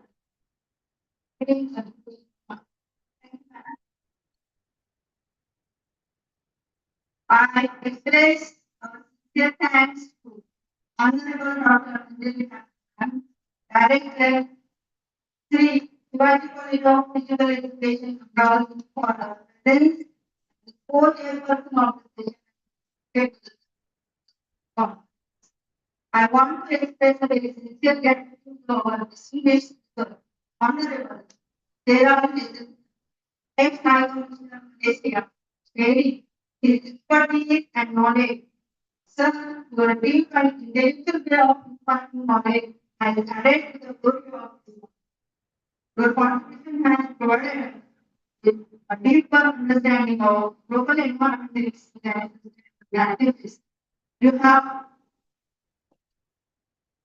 covered all the aspects of environmental law and sustainable level, like human rights based approach and air pollution, water pollution, loss of biodiversity, deforestation, and even they could explain, analyze, definition of human rights, and three P's of sustainability, like planet, people. Thank you. Thank you very much. I also explain our gratitude. Teresa Inaugural, Associate Professor, Inaugural Law College, for your valuable presence and your very insight of reveals of blessing and environmental issues and challenges. The expertise and guidance for respective fields of very truly enlightening experience for all. We are with valuable insights and share new perspectives of our. Thank you. Lastly, I place our sincere thanks to all our delegates for active participation online, presence and engagement are being still. Thank you. Thank you. Now it is time for shifting our conference to direct the decision. Continue to say, face, take care of the patient. Thank you. Thank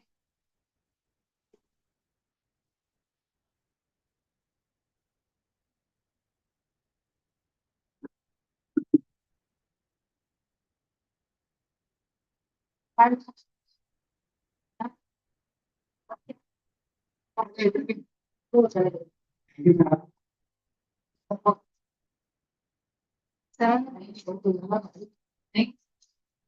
Hello, thanks, Namaskar.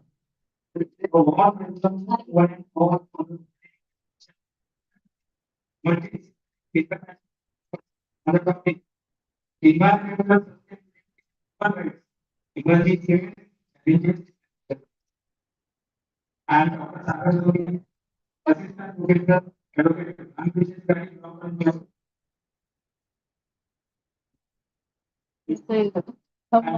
and Dr. Sagar, Assistant Professor, it is a matter of immense pride to stand here before all of us on this golden event.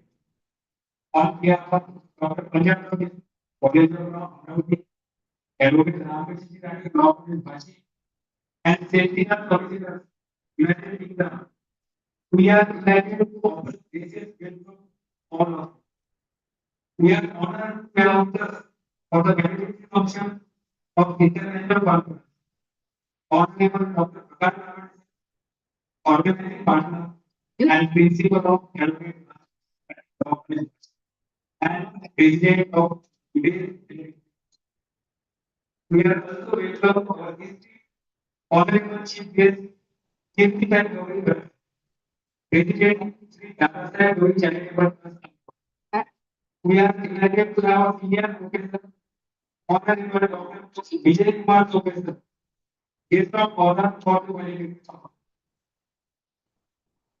This validity function marks the end of journey, a journey filled with learning, growth, and shared experience. We have come together to celebrate the achievement of this internet and acknowledge the lessons we have learned.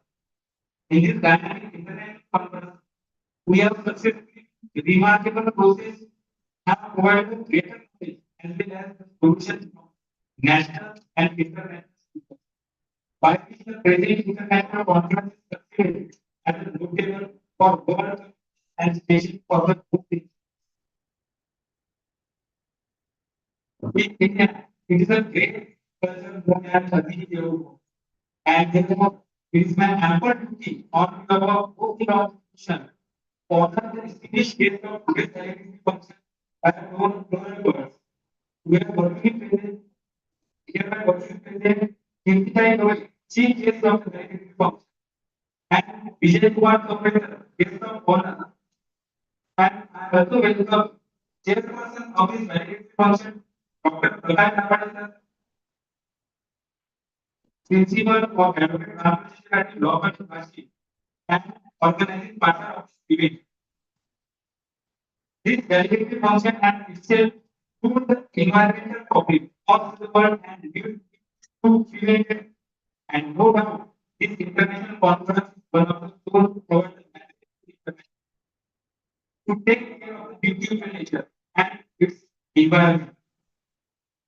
Now it is my immense pleasure to introduce our very chief guest of validity function, Honorable Kirtikai Gauri.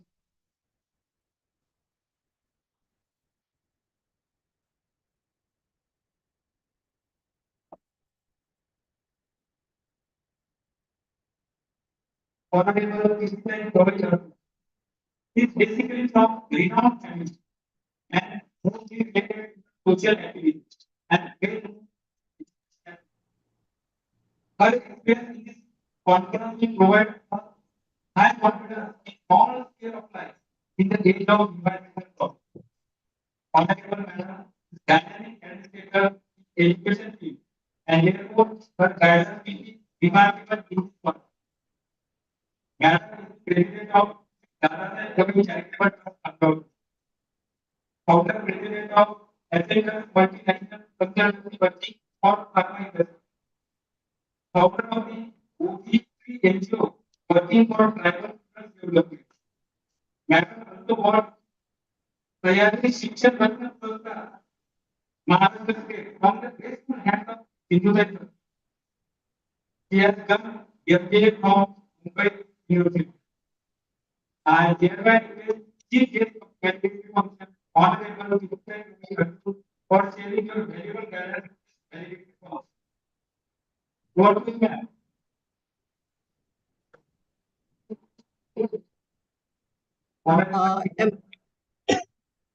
Should I start, Dr. Varsha?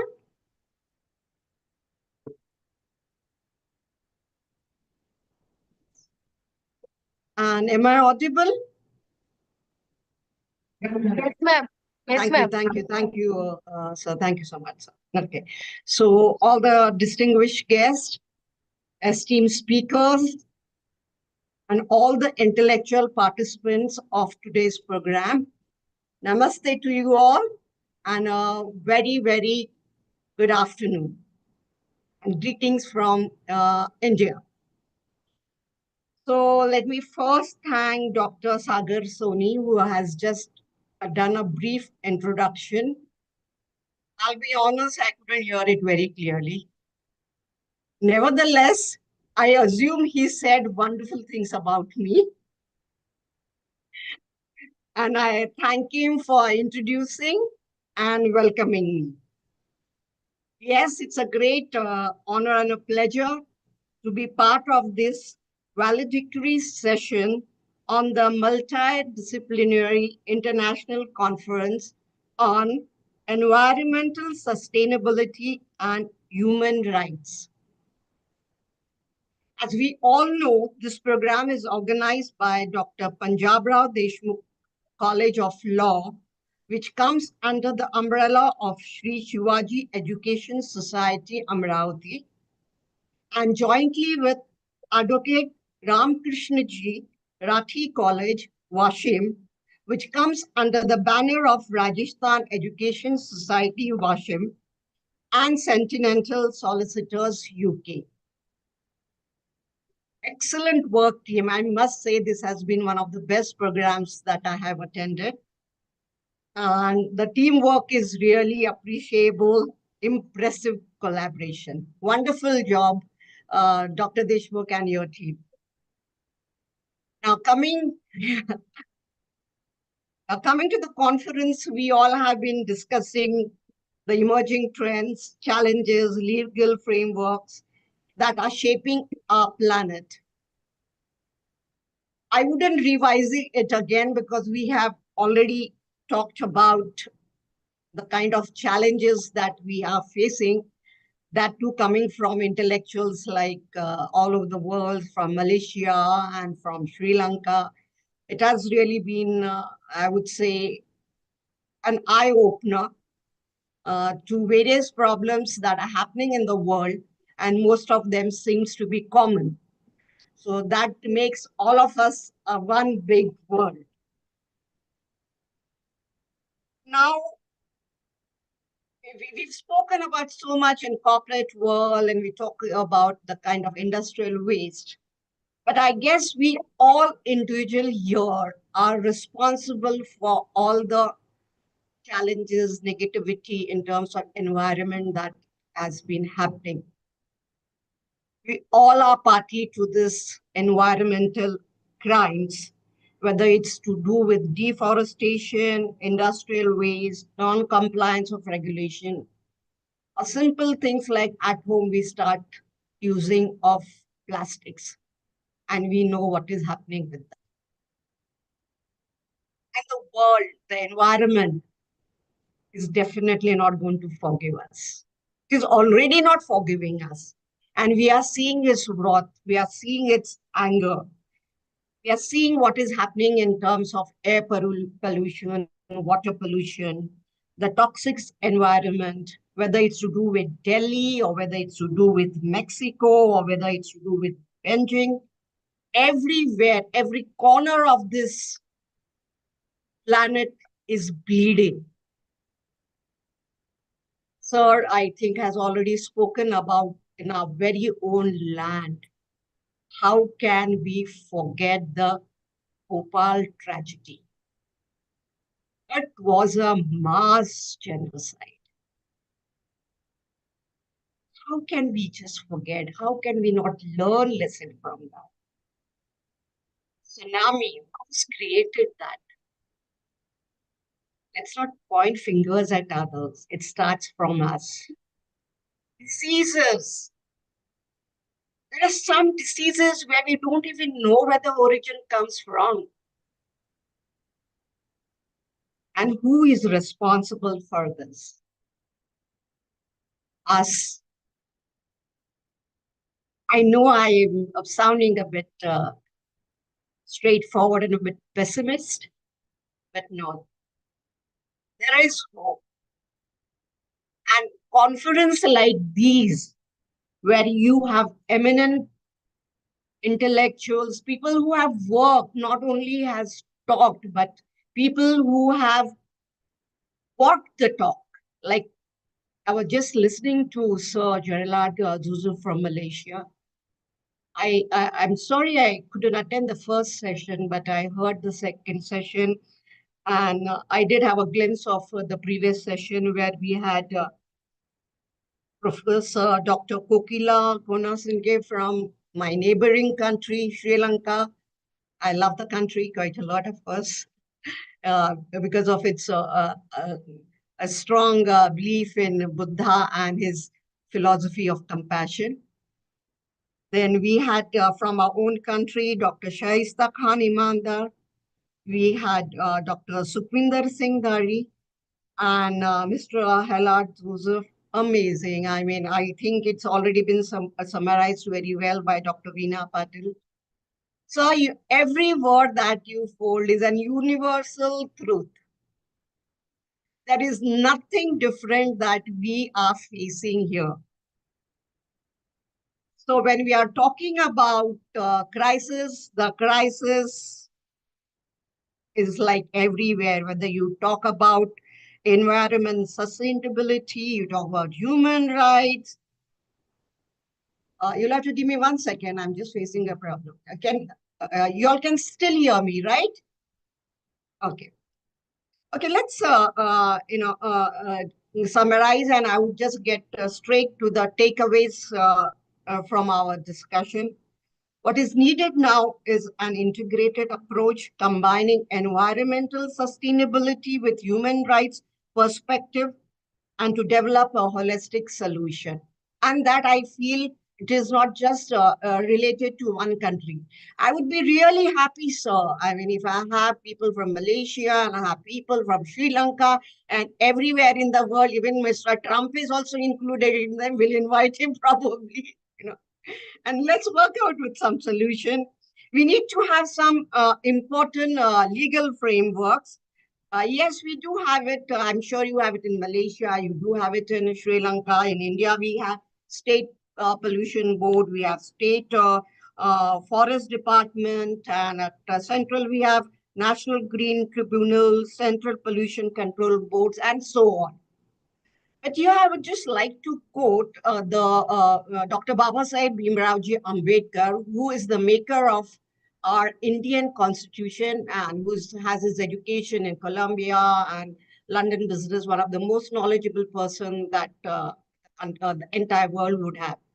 What he says is that you may have the best policies which would be written, and you could have the best framework. This is what he quoted when he was writing the Constitution. But what is most important is the implementing. A good policy, wrong implementers. Now, we have no way to go. But a bad policy or an average policy, but a good implementers, we can change this world. So this is something that we need to have. We need to have implementers. We need to have community engagement. People of all walks of life need to come together. I'm so glad that it's happening in Malaysia under the leadership of Jalad Zuzuf sir. So why don't you come in India? We'll do it together. And I'll come to Malaysia. Another recommendations, I would say, is in terms of a disciplinary research. We need to have more research and encourage the environmental sustainability and human rights interactions. We need to build capacities, provide training.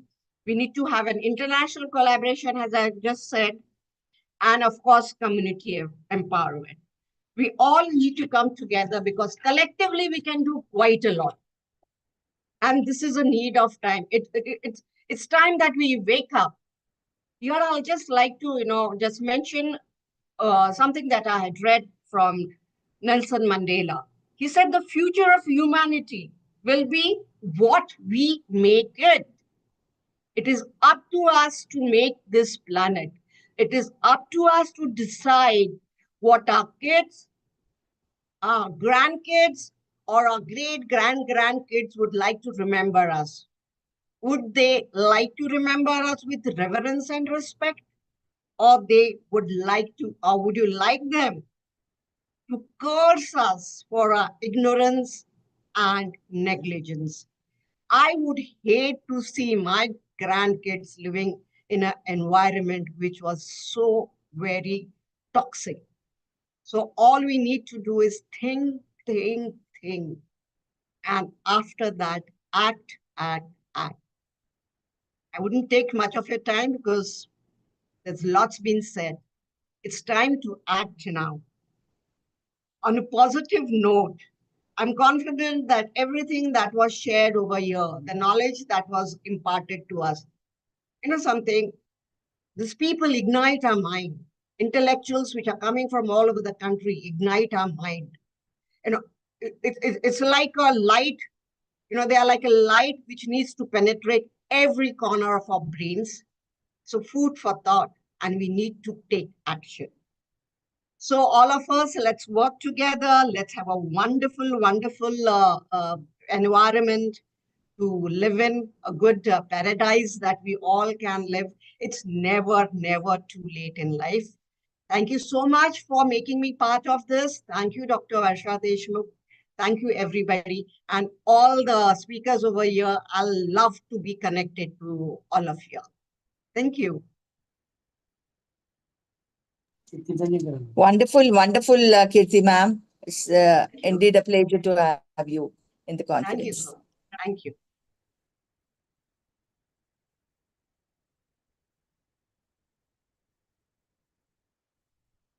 So, Jarat sir, when are you coming to India? You need to unmute yourself. Thanks for that. Always happy to come and to work and learn from India and work with you. Thank you. Thank you. I look forward to that. Yes. If not, we'll go to Malaysia and get him here, Dr. Varsha ma'am. Yes, sure. Why not? Including Shaista Inam there. Shaista. Yes. Is she online? I didn't see her now. Shaista is most enthusiastic legal fraternity, from legal fraternity, and she's the instrumental online, so yes, yes.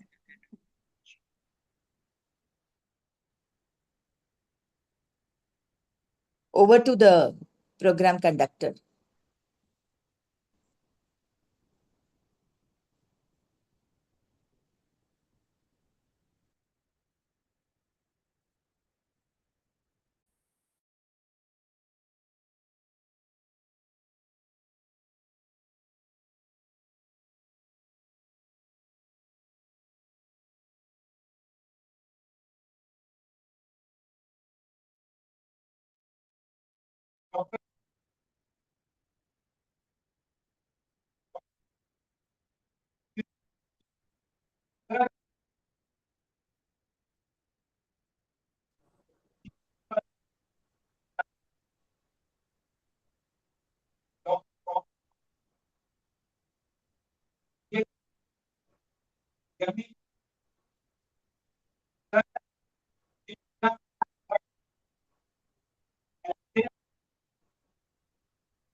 Colombo, Sudan, Geneva, Switzerland, and Italy.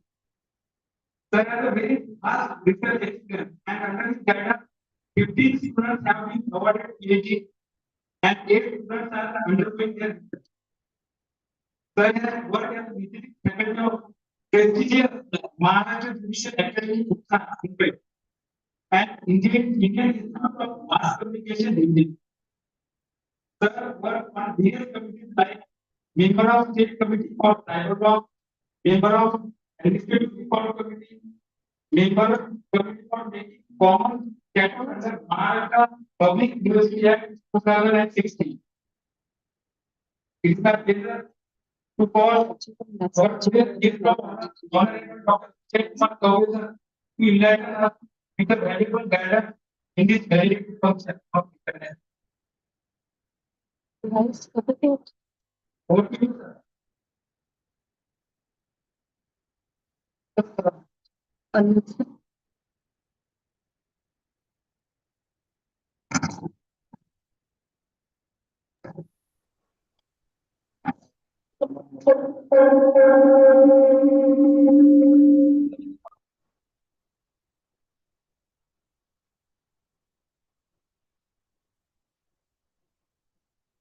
Am I audible? Yes, sir. Because the audio quality, it seems that there is an echo. Shall we start?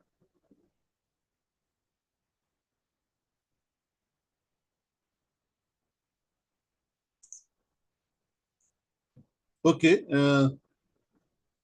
Respected dignitaries on the dais, both who are online and offline, the esteemed guest, the learned speakers, all participants, team members of Dr. P.D.C.L, and my dear students. From the morning, it seems that lot many things has been deliberated on the International Conference on Environmental Sustainability and Human Right, that is emerging trend, challenges and legal framework, organized by Dr. Panjabrao Deshmukh College of Law. Friends, over the past session, we have collectively explored the intricate independence between the environmental protection and preservations of human rights. It has also been witnessed that compelling arguments, scholarly presentations, and insightful discussions on how the legal system across the globe are evolving to address the present environmental crisis, and how the present generations can do with its responsibility for the next generation to preserve this planet. It has been well said that we are the guest on this planet, not the owner of this planet, and our responsibility lies to hand over this planet in good condition to forthcoming generations. That is called as an intergenerational equity, that whatever we are having right now, we must pass on to the next generation in the proper format. I think that we must be accused, particularly this generation from last 50 years, to spoil the entire environment for their comfort, for their benefits, and they are extracting lot many and making this planet less habitable, and we can say ecologically imbalanced planet for the present generations. And there is a question mark that whether we will have this planet in proper format to be make it possible for the species to survive. So this particular, from climate change and deforestation to the water scarcity, pollutions, all these things, all which has been directly impact the right to life, health, livelihood, and dignity. Lot many things has been deliberated in this conference, and that make this conference more, we can say, that relevant for the present time. Therefore, this is really a timely move by Dr. P.D.C.L to make and aware the present generations, the participants, through them to all community about these particular things. At the core, that one nation and one earth, I remember after the Stockholm conference, the Bertrand report about that we are the one nations and we are having the one future, one earth. We do not have the second earth to live, and therefore we do not have nature as an option, but it is our duty to preserve it. I recall from the Sanskrit that there is a Vasudev Kutumbakam. That is the very best slogan that provide that ancient Indian ideal that world is one community and seeks to align India's domestic policy with global environment over this particular thing. This particular things was already been realized in past also, but the pressing need to preserve this environment is more in the present because we are facing more crisis of environmental imbalance, climate change, then greenhouse effect, so on and so forth.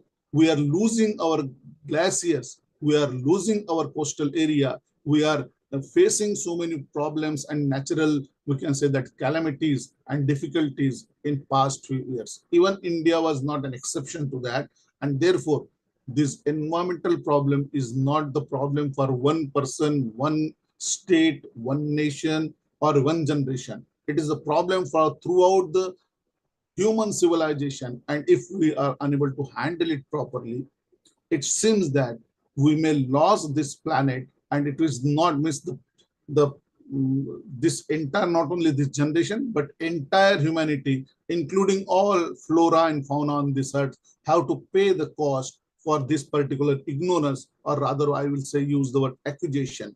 Therefore, we now understand that path to sustainable development is not only a scientific or economic pursuit. It is not only for the purpose of speaking about the development. It also legal ethical obligation on all of us. The challenges before us is not merely, or we can say that not merely of political formulation, policy making, but an implementation, accountability, and awareness with a dedication and commitment.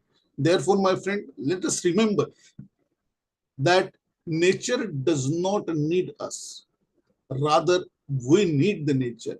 In our attempt to claim dominations over natural resources, we have to often forget our role as a steward of this earth. We forget that we are merely a trustee and holding this environment merely a trust for the forthcoming generation. This is not ours. We are not the master, but rather we are the beneficiary of these particular things. And the law, therefore, must act as a bridge, not just between development and conservation, but also between present need and future rights. Therefore, I'm not talking about the rights of the present generation that hold into the environment or natural resources, but I'm also talking about the rights of those who are yet to come and enjoy this environment as their legacy. We have to pass on these particular things. Rightly said that by the previous speaker, that this particular generation, this particular environment is not the things to enjoy, but we have to only take it for our sustainability so that we can pass it on the next generation in a proper and better format. If I would have been allowed, I make my will in such a way that my forthcoming generation should not have to face this toxic environment. Their lungs should not be filled up with the toxic air. Their stomach should not be have the poisonous water, all these things, so that I can pass on this particular will to my next generation, that friends, daughters, sons, we are providing you the good planet, and you enjoy for yourself and pass on to the next generation.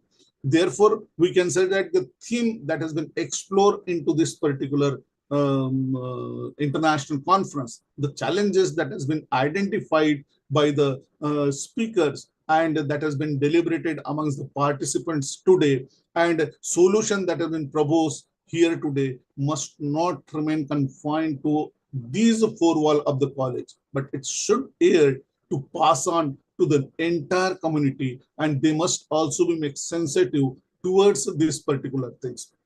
They must not echo only into these classrooms, courts, or we can say that in our close educational community, but it must pass on to those who are really how to do a very commendable job in the environmental protections. So let us live today not with a sense of closure, but with a renounced sense of responsibility towards the environment, towards the justice, and above all, towards the humanity.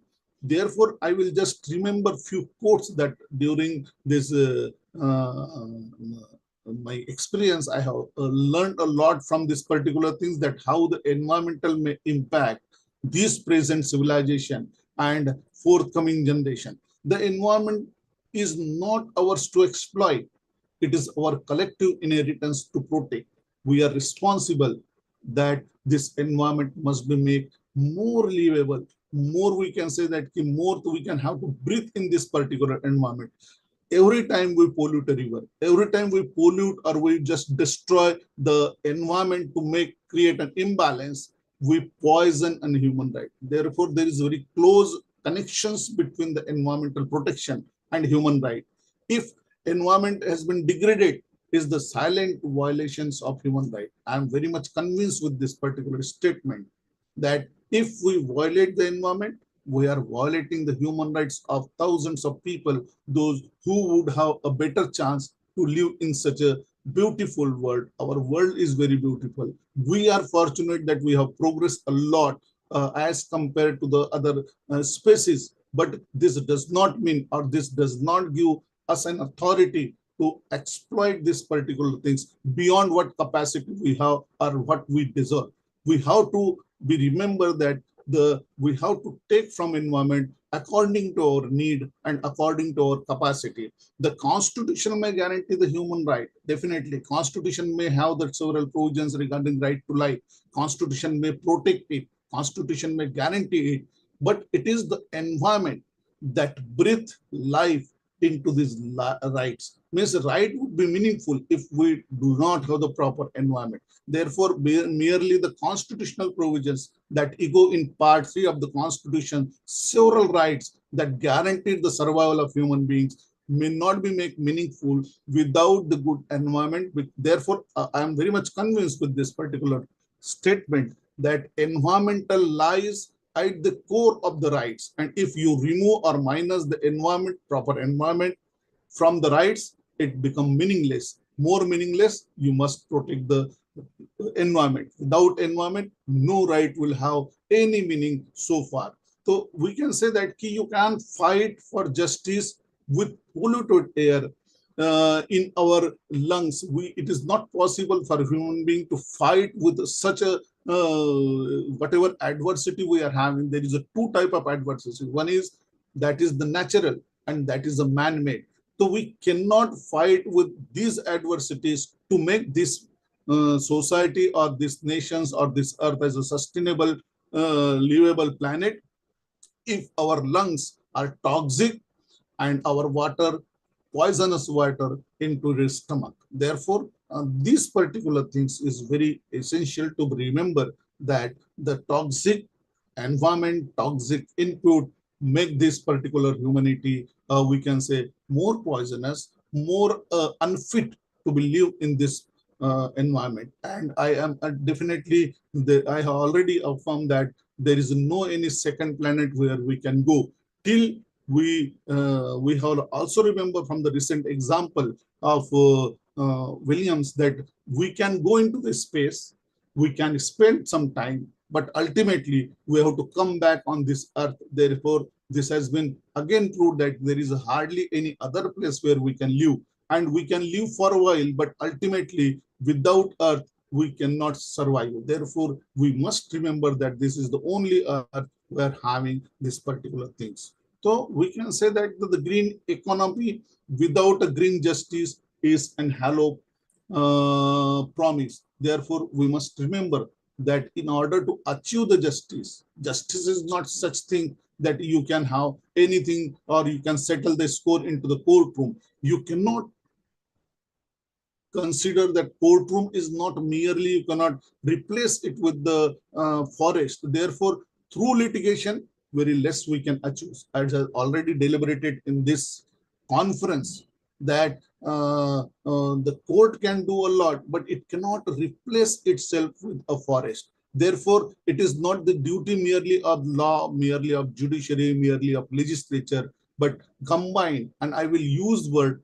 comprehensive effort is to be required for us to achieve this goal, what has already been discussed right from the Stockholm Conference 1972 till Earth Degeneros Conference, and so many such things are there. So many words are there to be spoken, but I think that action cannot be replaced by spoken words. Therefore, action must be needed for achieving things. Sustainable development, it seems, and I feel that is a development that meets a need of the present generation without compromising the ability of future generations to meet their own needs. These are the things that we have to realize, that without sustainable protection of the present generation, we will have to be accused not by the present generation, but future coming generation will also blame us for spoiling a very good things. And that lies, that whether we are really educated or not, lies in our sensibility towards the environment. So to cut short all these things, I really see that these are a very good deliberation in this international seminars. Several authors come, several speakers are there who are discussing about these things, particularly Mr. Joseph, who has spare his productive time for this. Shaista Inamdar Madam, I can see so many people who are really putting a lot of flesh and bone to this particular success of this conference. And I think that their motto, their ultimate goal is not to make this environment merely an audible echo, but ultimately the demand is to provide the actionable things so that we can achieve whatever objective we have discussed. Kirti Madam, I can just seen her speaking on the legal platform first time, but her speech was really very commendable things. So many people are there who have put a lot. I can see on the dais that this conference has a combined effort of Advocate R.R. Ratty College and Dr. Panjabrao Deshmukh College. But it seems that a lot of people are directly or indirectly also contributing it.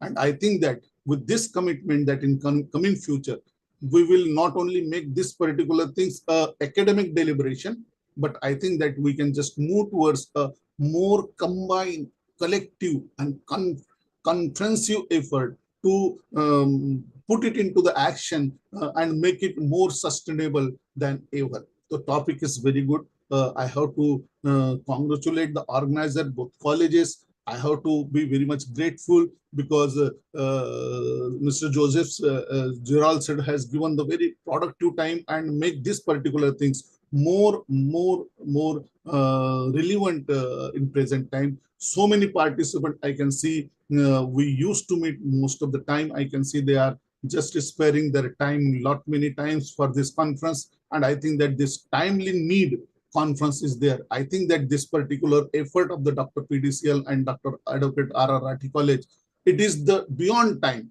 because it is not witnessing the people from India who are enjoying the daytime, but from the Malaysia to from other world also, they are having the different time zone. Therefore, this conference is beyond the time zone.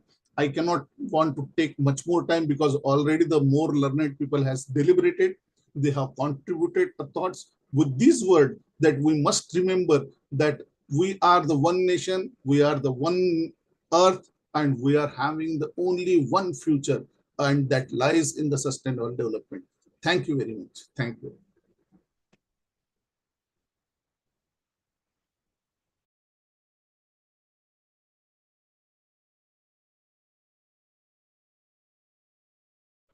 Thank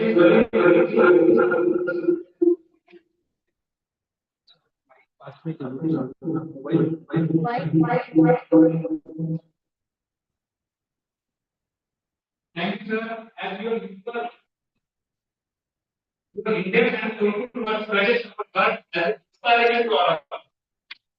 Thank you for sharing your knowledge and insight with us today. We are honored to have with you today. Thank you, sir. Lastly, I call upon the organizing partners and President of the Valedictory function of this international conference, Honorable Principal Dr. Prakash Dabade sir, for the presidential act.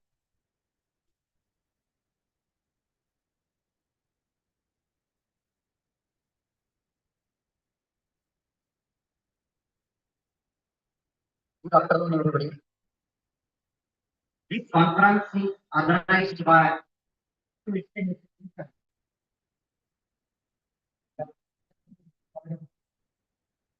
And we advocate Ram Kushnaji Law College. On the page of our morning, Honorable Chief Guest, our valedictory function, Honorable P.D.C.L President, Sri Charitable Trust Amaravati. Guest of honor, Honorable Dr. Vijay Kumar Chaubey sir, Senior Professor and HOD, Postgraduate Section Department of Law, Santa Gadge Baba Amravati. Today's international conference, organized by two esteemed law institutions for providing the fundamental awareness and information as far as the environmental problem and issues are concerned. We have great support from well-known leadership of Sri Shivaji Education Society, the Honorable President, Sri Harshvardhan Deshmukh sir, and all honorable executive members. And our Rajasthan Education Society's President, Honorable Sri Thakurdas ji Malani sir, Honorable Srimati Shilatai Subhasji Rathi Madam, ex-President and Present Director, Rajasthan Education Society, Wasim. Honorable Sri Sudarji Rathi sir, the Secretary of our institution. Honorable Om Prakashji Soni sir, the Joint Secretary of our institution. Honorable Sri Anandaji Rathi sir, the Joint Secretary of our institution, and all respected members of our esteemed institution. All respected guests, participants, professors, judges, and the students from national and international level. We are proud of today's historical day, which is recognized World Conference Day for the welfare of universal society. Honorable Sri Sajid Sheikh sir, who is prominent position as MD, Sentinel Solicitors, United Kingdom, international personality, a son of India, in Maharashtra Tehsil Dharani, inaugurated our international conference with his graceful hand. He has guided a very burning issues and environmental problems, and his guidance are recognizable for our society. Honorable Professor Dr. Kokila Singh, Head of the Department of Public International Law, Founding Director of Center of Environmental Law and Policy Faculty of Law, University of Columbia, Sri Lanka, has guided on various aspects of environmental issues and human rights thereon. This conference, through prominent personality, shared a good contribution to universal human society. That is why we are proud of Dr. Kokila Singh. Thereafter, Honorable Gerald Joseph sir, the ex-High Commissioner, Malaysia, who is a great personality to resolve the issues based on international community. Honorable sir provided his well contribution from his intellectual knowledge on environmental protection for betterment of the human society. Furthermore, I would like to share here with that Honorable Sri Harshvardhan Deshmukh, sir, President, has given heartiest message on the noble event of International Conference on burning topic environmental sustainability and human rights emerging trends, challenges, and legal framework for fundamental protection of human society. Our society's president, Honorable Shri Thakurdaji Malani sir, highlighted the need of protection of environment, which is necessity for human society. Our prominent Durga Shakti, Honorable former President and present Director of Rajasthan Education Society, Honorable Srimati Sheila Tai Rathi Madam, who has a great experience in various fields and well-known personality on industry, banking sector, education sector, and social work, who guided the chief aspects of environmental and pollution problem by providing the best ideology for its elimination. Honorable Professor Dr. Sukhvinder Singh, the Dari, Professor and Director, Symbiosis Law School, Nagpur, has guided with great phenomena of environmental protection and preserving the human rights. Honorable Dr. Shahista Salim Khan Inamdar Madam, Associate Professor at Navajivan Law College, Nashik, who is international personality and jurist in our law field, guided us on very important topic on cheap environmental and human rights protection.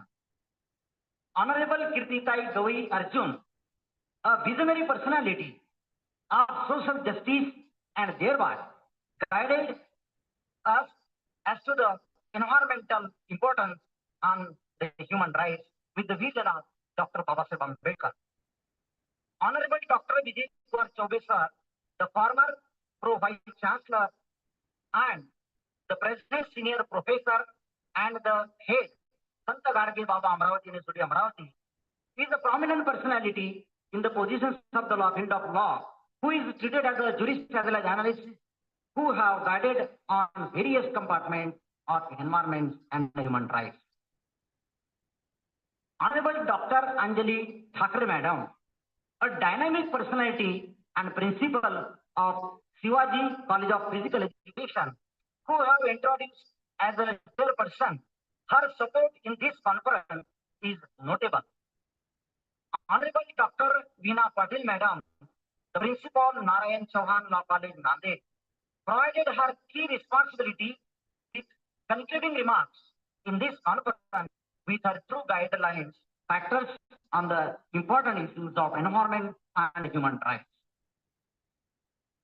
Then, lastly, my honorable sister, Dr. Varshatai Deshmukh, has preferred a key role as organizing partner with Advocate Ramkrishnaji Rathi Law College, Wasim, at her best level to build up the dynamic bridge of such important conference for successness, for which I am very thankful to her.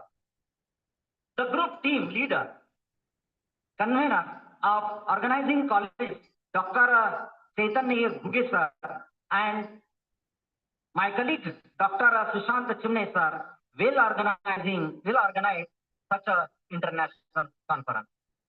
The supporting members of international conference, Dr. Radhika Rai, Dr. Archana Avhad, Dr. Hina Desai, Dr. M.V. Ingule sir, Dr. Renuka Tanoka, Dr. Lalika Davare madam, Dr. Sagar Suni sir, Dr. Bhagyasri Dhumare madam, prefer a well role and their great support is outcome of such conference. My colleagues, supportive colleagues, Dr. Pranay Malviya sir, Dr. Rajesh Patil sir, Dr. Deepak Lokhande sir, Dr. Ramneke sir, Dr. Kale sir, Dr. Mahendra Ingole sir, Dr. Bhagyasri Deshpande madam, Dr. Uday Thakre sir, who have given a very moral support to us. Priti Vidate madam, who has performed here a very prominent role. Without her support, it was very impossible.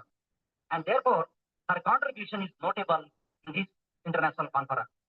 So also, our brother, Sahib Thakur, Prakash Bhav and Ravi Bhav has given a very important support in this conference. All teaching and non-teaching faculty of both the college have provided the well support. So also the Nebula publication have given the great role in successing of such international conference. In few words, I have to share as far as the environmental protection and human rights is concerned. In the philosophy of Dharma Shastra, in origin of environment, Indian culture itself proved in various aspects. Water is a matter of worship. Tree plants are worshipped. Animals are also worshipped. Birds are worshipped. The Indian culture environment is protected by the Dharma Shastra. King Rama instructed his brother Lakshmana not to use weapon of mass destruction. Likewise, Arjuna did not use Pashupata Shastra during Mahabharata war, since it is Indian culture to protect the environment.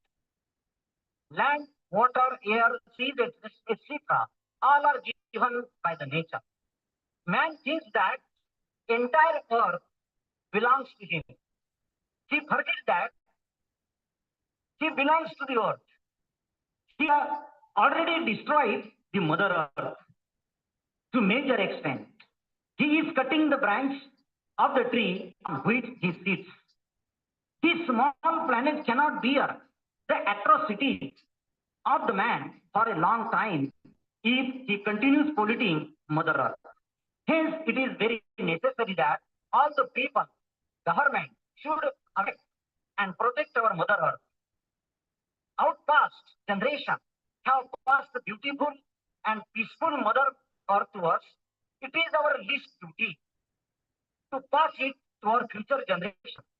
If we fail, there will be no person on earth to curse us, as entire planet is going to be destroyed by us. India is one of member of United Nations. We are observing human rights and environmental issues.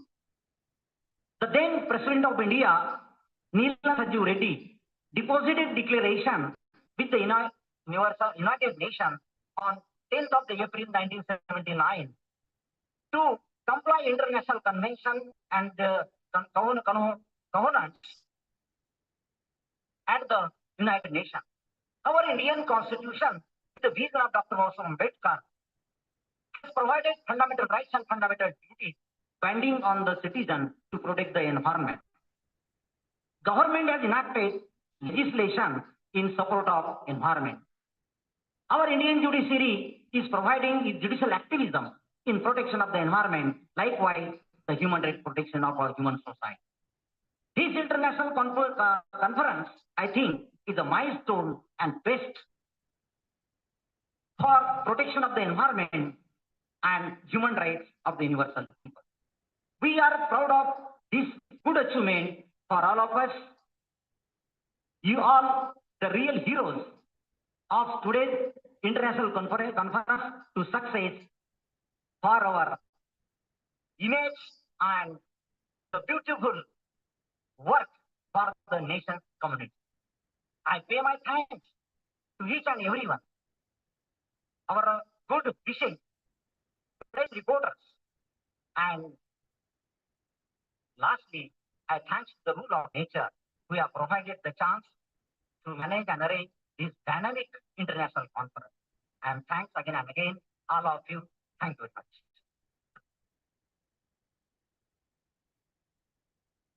Thank you, sir, for such an all-round presidential address. We are very grateful for your participation and valuable contribution to this international conference. Thank you, sir. As we move forward at the end of our international conference, we aim to realize that knowledge indeed has no end. Today we witness an information symphony that will undoubtedly value add each of our professional as well as personal life.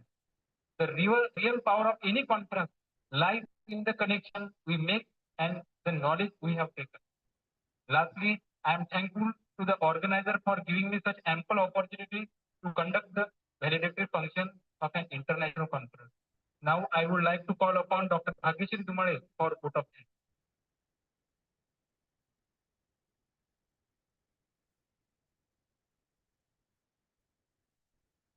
Thank you, sir. Good afternoon, everyone who are present here by offline and online mode. Respected dignitaries, esteemed guests, distinguished speakers, dear delegates and friends. After a full day of engaging in discussions, presentations, meaningful exchanges, we are now arrived at the concluding part of our event. Now, it is a time to express the gratitude to every speaker, to every organizer, to every participant, and for each one of you who make this conference very successful and very beautiful. For every right that digs and builds, for every law that learns and builds, for every tree, each child, each stream, we shape together a common dream. Now, as we pause with purpose clear, we thank each soul who brought us here. It is my proud privilege and pleasant duty to extend the oath of thanks on behalf of Sri Shivaji Education Society's Dr. Panjabrao Deshmukh College of Law, Amravati, Rajasthan Education Society's Advocate Ramkrishnaji Rathi Law College, Vashi, and Sentinel Solicitors, United Kingdom, the joint organizer of this prestigious World International Conference on Environmental Sustainability and Human Rights, Emerging Trends, Challenges, Legal Framework. To begin with, I extend my heartfelt gratitude to the esteemed dignitaries of the inaugural session. Firstly, we want to express our heartfelt gratitude to Chief Patron, Honorable Shri Harshavardhan Deshmukh Sir, President Shri Shivaji Education Society, Amravati, for gracing this occasion with his warm words, with his encouragement and commitment to the academic excellence. Further, I extend our sincere gratitude to our esteemed chief guest, Honorable Mr. Sajid Sheikh Sir, Managing Director, Senator Solicitor, United Kingdom, who graciously inaugurated this conference. His inspiring words and valuable insights truly enriched our event. I sincerely thank our respected Chief Patron and President of this conference, Honorable Sri Thakur Das Ji Malani Sir, President, Rajasthan Education Society, Vashi, for his kind words and support. His leadership and vision has been the backbone of this event. We are truly grateful for his presence and encouragement throughout. A special thanks to guest of honor, Honorable Srimati Shilatai Rathi Madam, ex-president and present director of Rajasthan Education Society, Vashi, for sharing thoughtful words. Her supports have truly added to this occasion. We also express gratitude to our patron, Honorable Shri J.V. Patil Sir, Vice President Shri Shivaji Education Society, Amravati, and Honorable Shri Dilip Ingole, Treasurer Shri Shivaji Education Society, for their constant support and encouragement and commitment to academic excellence. We also thank to Honorable Varsha Deshmukh Ma'am, Principal Dr. Panjabrao Deshmukh College of Law, Amravati, Organizing Partner, and Honorable Dr. Prakash Dabhade Sir, Principal Advocate Ramkrishnaji Rathi College, Vashi, Organizing Partner, and Sentinel Solicitors, United Kingdom, Organizing Partner. Your role behind organizing this conference is very vital. We truly appreciate your energy and dedication. Thank you for gracing this occasion and adding such immense value to our mission. Further, it is my honor and privilege to extend a heartfelt vote of thanks on behalf of the organizer for the successful conduct of the technical session 1 of this international conference. Firstly, I extend our gratitude to chairperson of this session, Honorable Dr. Varsha Deshmukh Ma'am, Principal Dr. Panjabrao Deshmukh College of Law, Amravati, for skillfully leading this session. Her valuable insights, thoughtful moderation, and encouraging remarks have truly enriched the discussion. I extend our deepest gratitude to the co-chairperson of the session, Honorable Dr. Mahendra Ingole Sir, Associate Professor, Dr. Panjabrao Deshmukh College of Law, for introducing this session and for his guidance and support.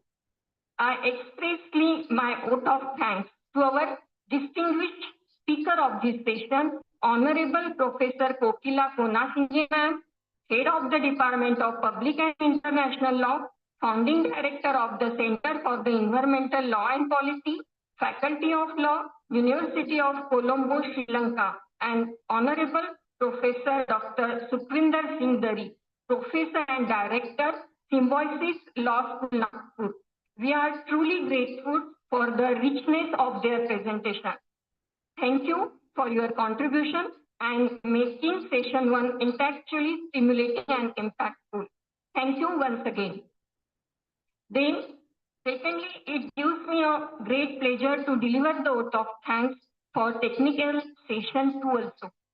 At the outset, I extend our sincere appreciation to the chairperson of this session, Honorable Dr. Veena Patil ma'am, Principal Narayan Rao Chauhan Law College, Nanded, for her skillfully guiding the proceeding and enriching the session with her thoughtful observations and concluding insights. I also extend our gratitude to the co-chairperson of this session, Honorable Dr. Anjali Thakre Madam, Director of Sri Shivaji College of Physical Education, for introducing this session and her valuable insights throughout the session. A special note of thanks to our eminent speakers, Honorable Gerard Joseph Sir, Ex-Commissioner Malaysia, and Honorable Dr. Shasta Salim Khan Inamdar Ma'am, Associate Professor, Naujivan Law College, Nashik, for their outstanding presentation. Their contributions have not only expanded our understanding, but also sparked vital conversation on environmental issues and its sustainability. Thank you for your productive time and for your expertise. Finally, as we draw this remarkable journey to a close, it's my privilege to deliver the vote of thanks for the valedictory session of this international conference. First and foremost, our heartfelt thanks to the chief guest, Honorable Mrs. Kirtitai Gavai Arjun, President Sri Dada Saheb Gavai Charitable Trust, Amravati, for gracing his concluding session with her presence, her sharing, her inspiring reflection. Ma'am, your words have offered both encouragement and a vision for the road ahead. On a very special note, I will extend my heartfelt thanks to our esteemed guest of honor for the valedictory session, Honorable Dr. Chaube Sir, Senior Professor, Head, Post-Graduation Teaching Department, Santa Gadge Baba, Amravati University, Amravati, who is not only an inspiration to all of us, but also my respected teacher and guide. Sir, today your presence has made this session truly meaningful, and your words of the wisdom have left a lasting impact. I am personally grateful for your continued guidance, and it is truly an honor to express my thanks to someone who has shaped my learning journey. Thank you once again for your time, support, and blessings. A special thanks to all esteemed executive members of the both institutions and group members of the Sentinel Solicitors, United Kingdom. Your continuous support, dedication, and efforts have been instrumental in making this event successful. Thank you for thank you for being a strong pillar behind this initiative. A warm thanks goes to the respected Dr. Prakash Dabhade Sir, Chairperson of the valedictory session and Principal of Advocate Ramkrishnaji Rathi Law College and organizing partner, and also Dr. Varsha Deshmukh Madam, without whose guidance and leadership and support this conference would not be successful. Thank you so much, sir. I express my vote of thanks to our dedicated conveners, Honorable Dr. Chaitanya Guge sir and Honorable Dr. Sushant Shimne sir, whose vision and efforts have been driving force behind the success of this conference. Thank you for making this event impactful and memorable.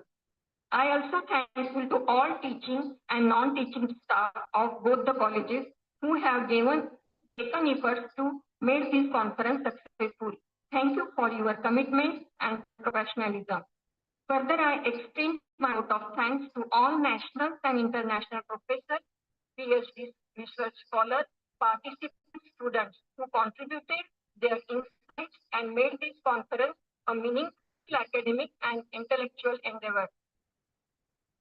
I also thankful Professor P.D.C.L ma'am and Mr. Chandra Mohan sir for helping to arrange this excellent and beautiful conference on virtual mode. I also thankful to the press reporters, the Nebula publishers for their help and support. Finally, last but certainly not least, we thank all attendees for being a vital part of this journey. Your presence and engagement gave life to this conference and made it meaningful experience for all. We hope you live with fresh ideas, new collaborations, and a strengthened commitment to environmental justice and human rights. Thank you all once again, and we wish you continued success in your respective fields. To those who speak for earth and sky, who raise their voice when rivers cry, we thank you now with heart sincere for bringing hope and drawing near. With deep appreciation and gratitude, thank you all once again. With the kind permission of the Honorable Chairperson of this session, I now declare the valedictory session officially for today. As this program is the joint effort of both institutions, dedicated to seeking blessing from the nature and the nation. Now I request everyone to kindly rise for the national anthem of India. Let us begin the national of India together.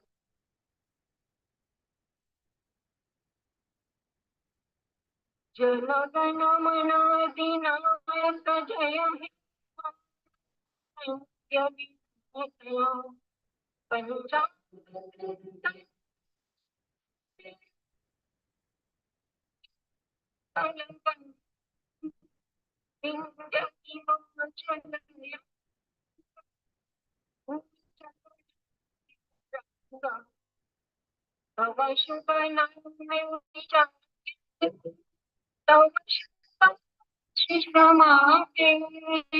Gahe Tava Jaya Gatha Janagana Bharat Bhagya Vidhata Jaya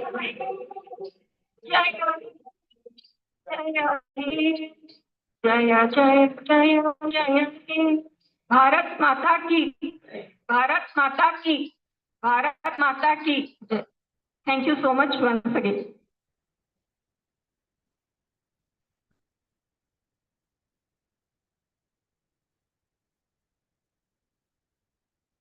Hello. Feedback link is already provided to every participant registration group, research paper as well as plain registration. Please submit your feedback. After that, you will get the certificate. Thank you very much.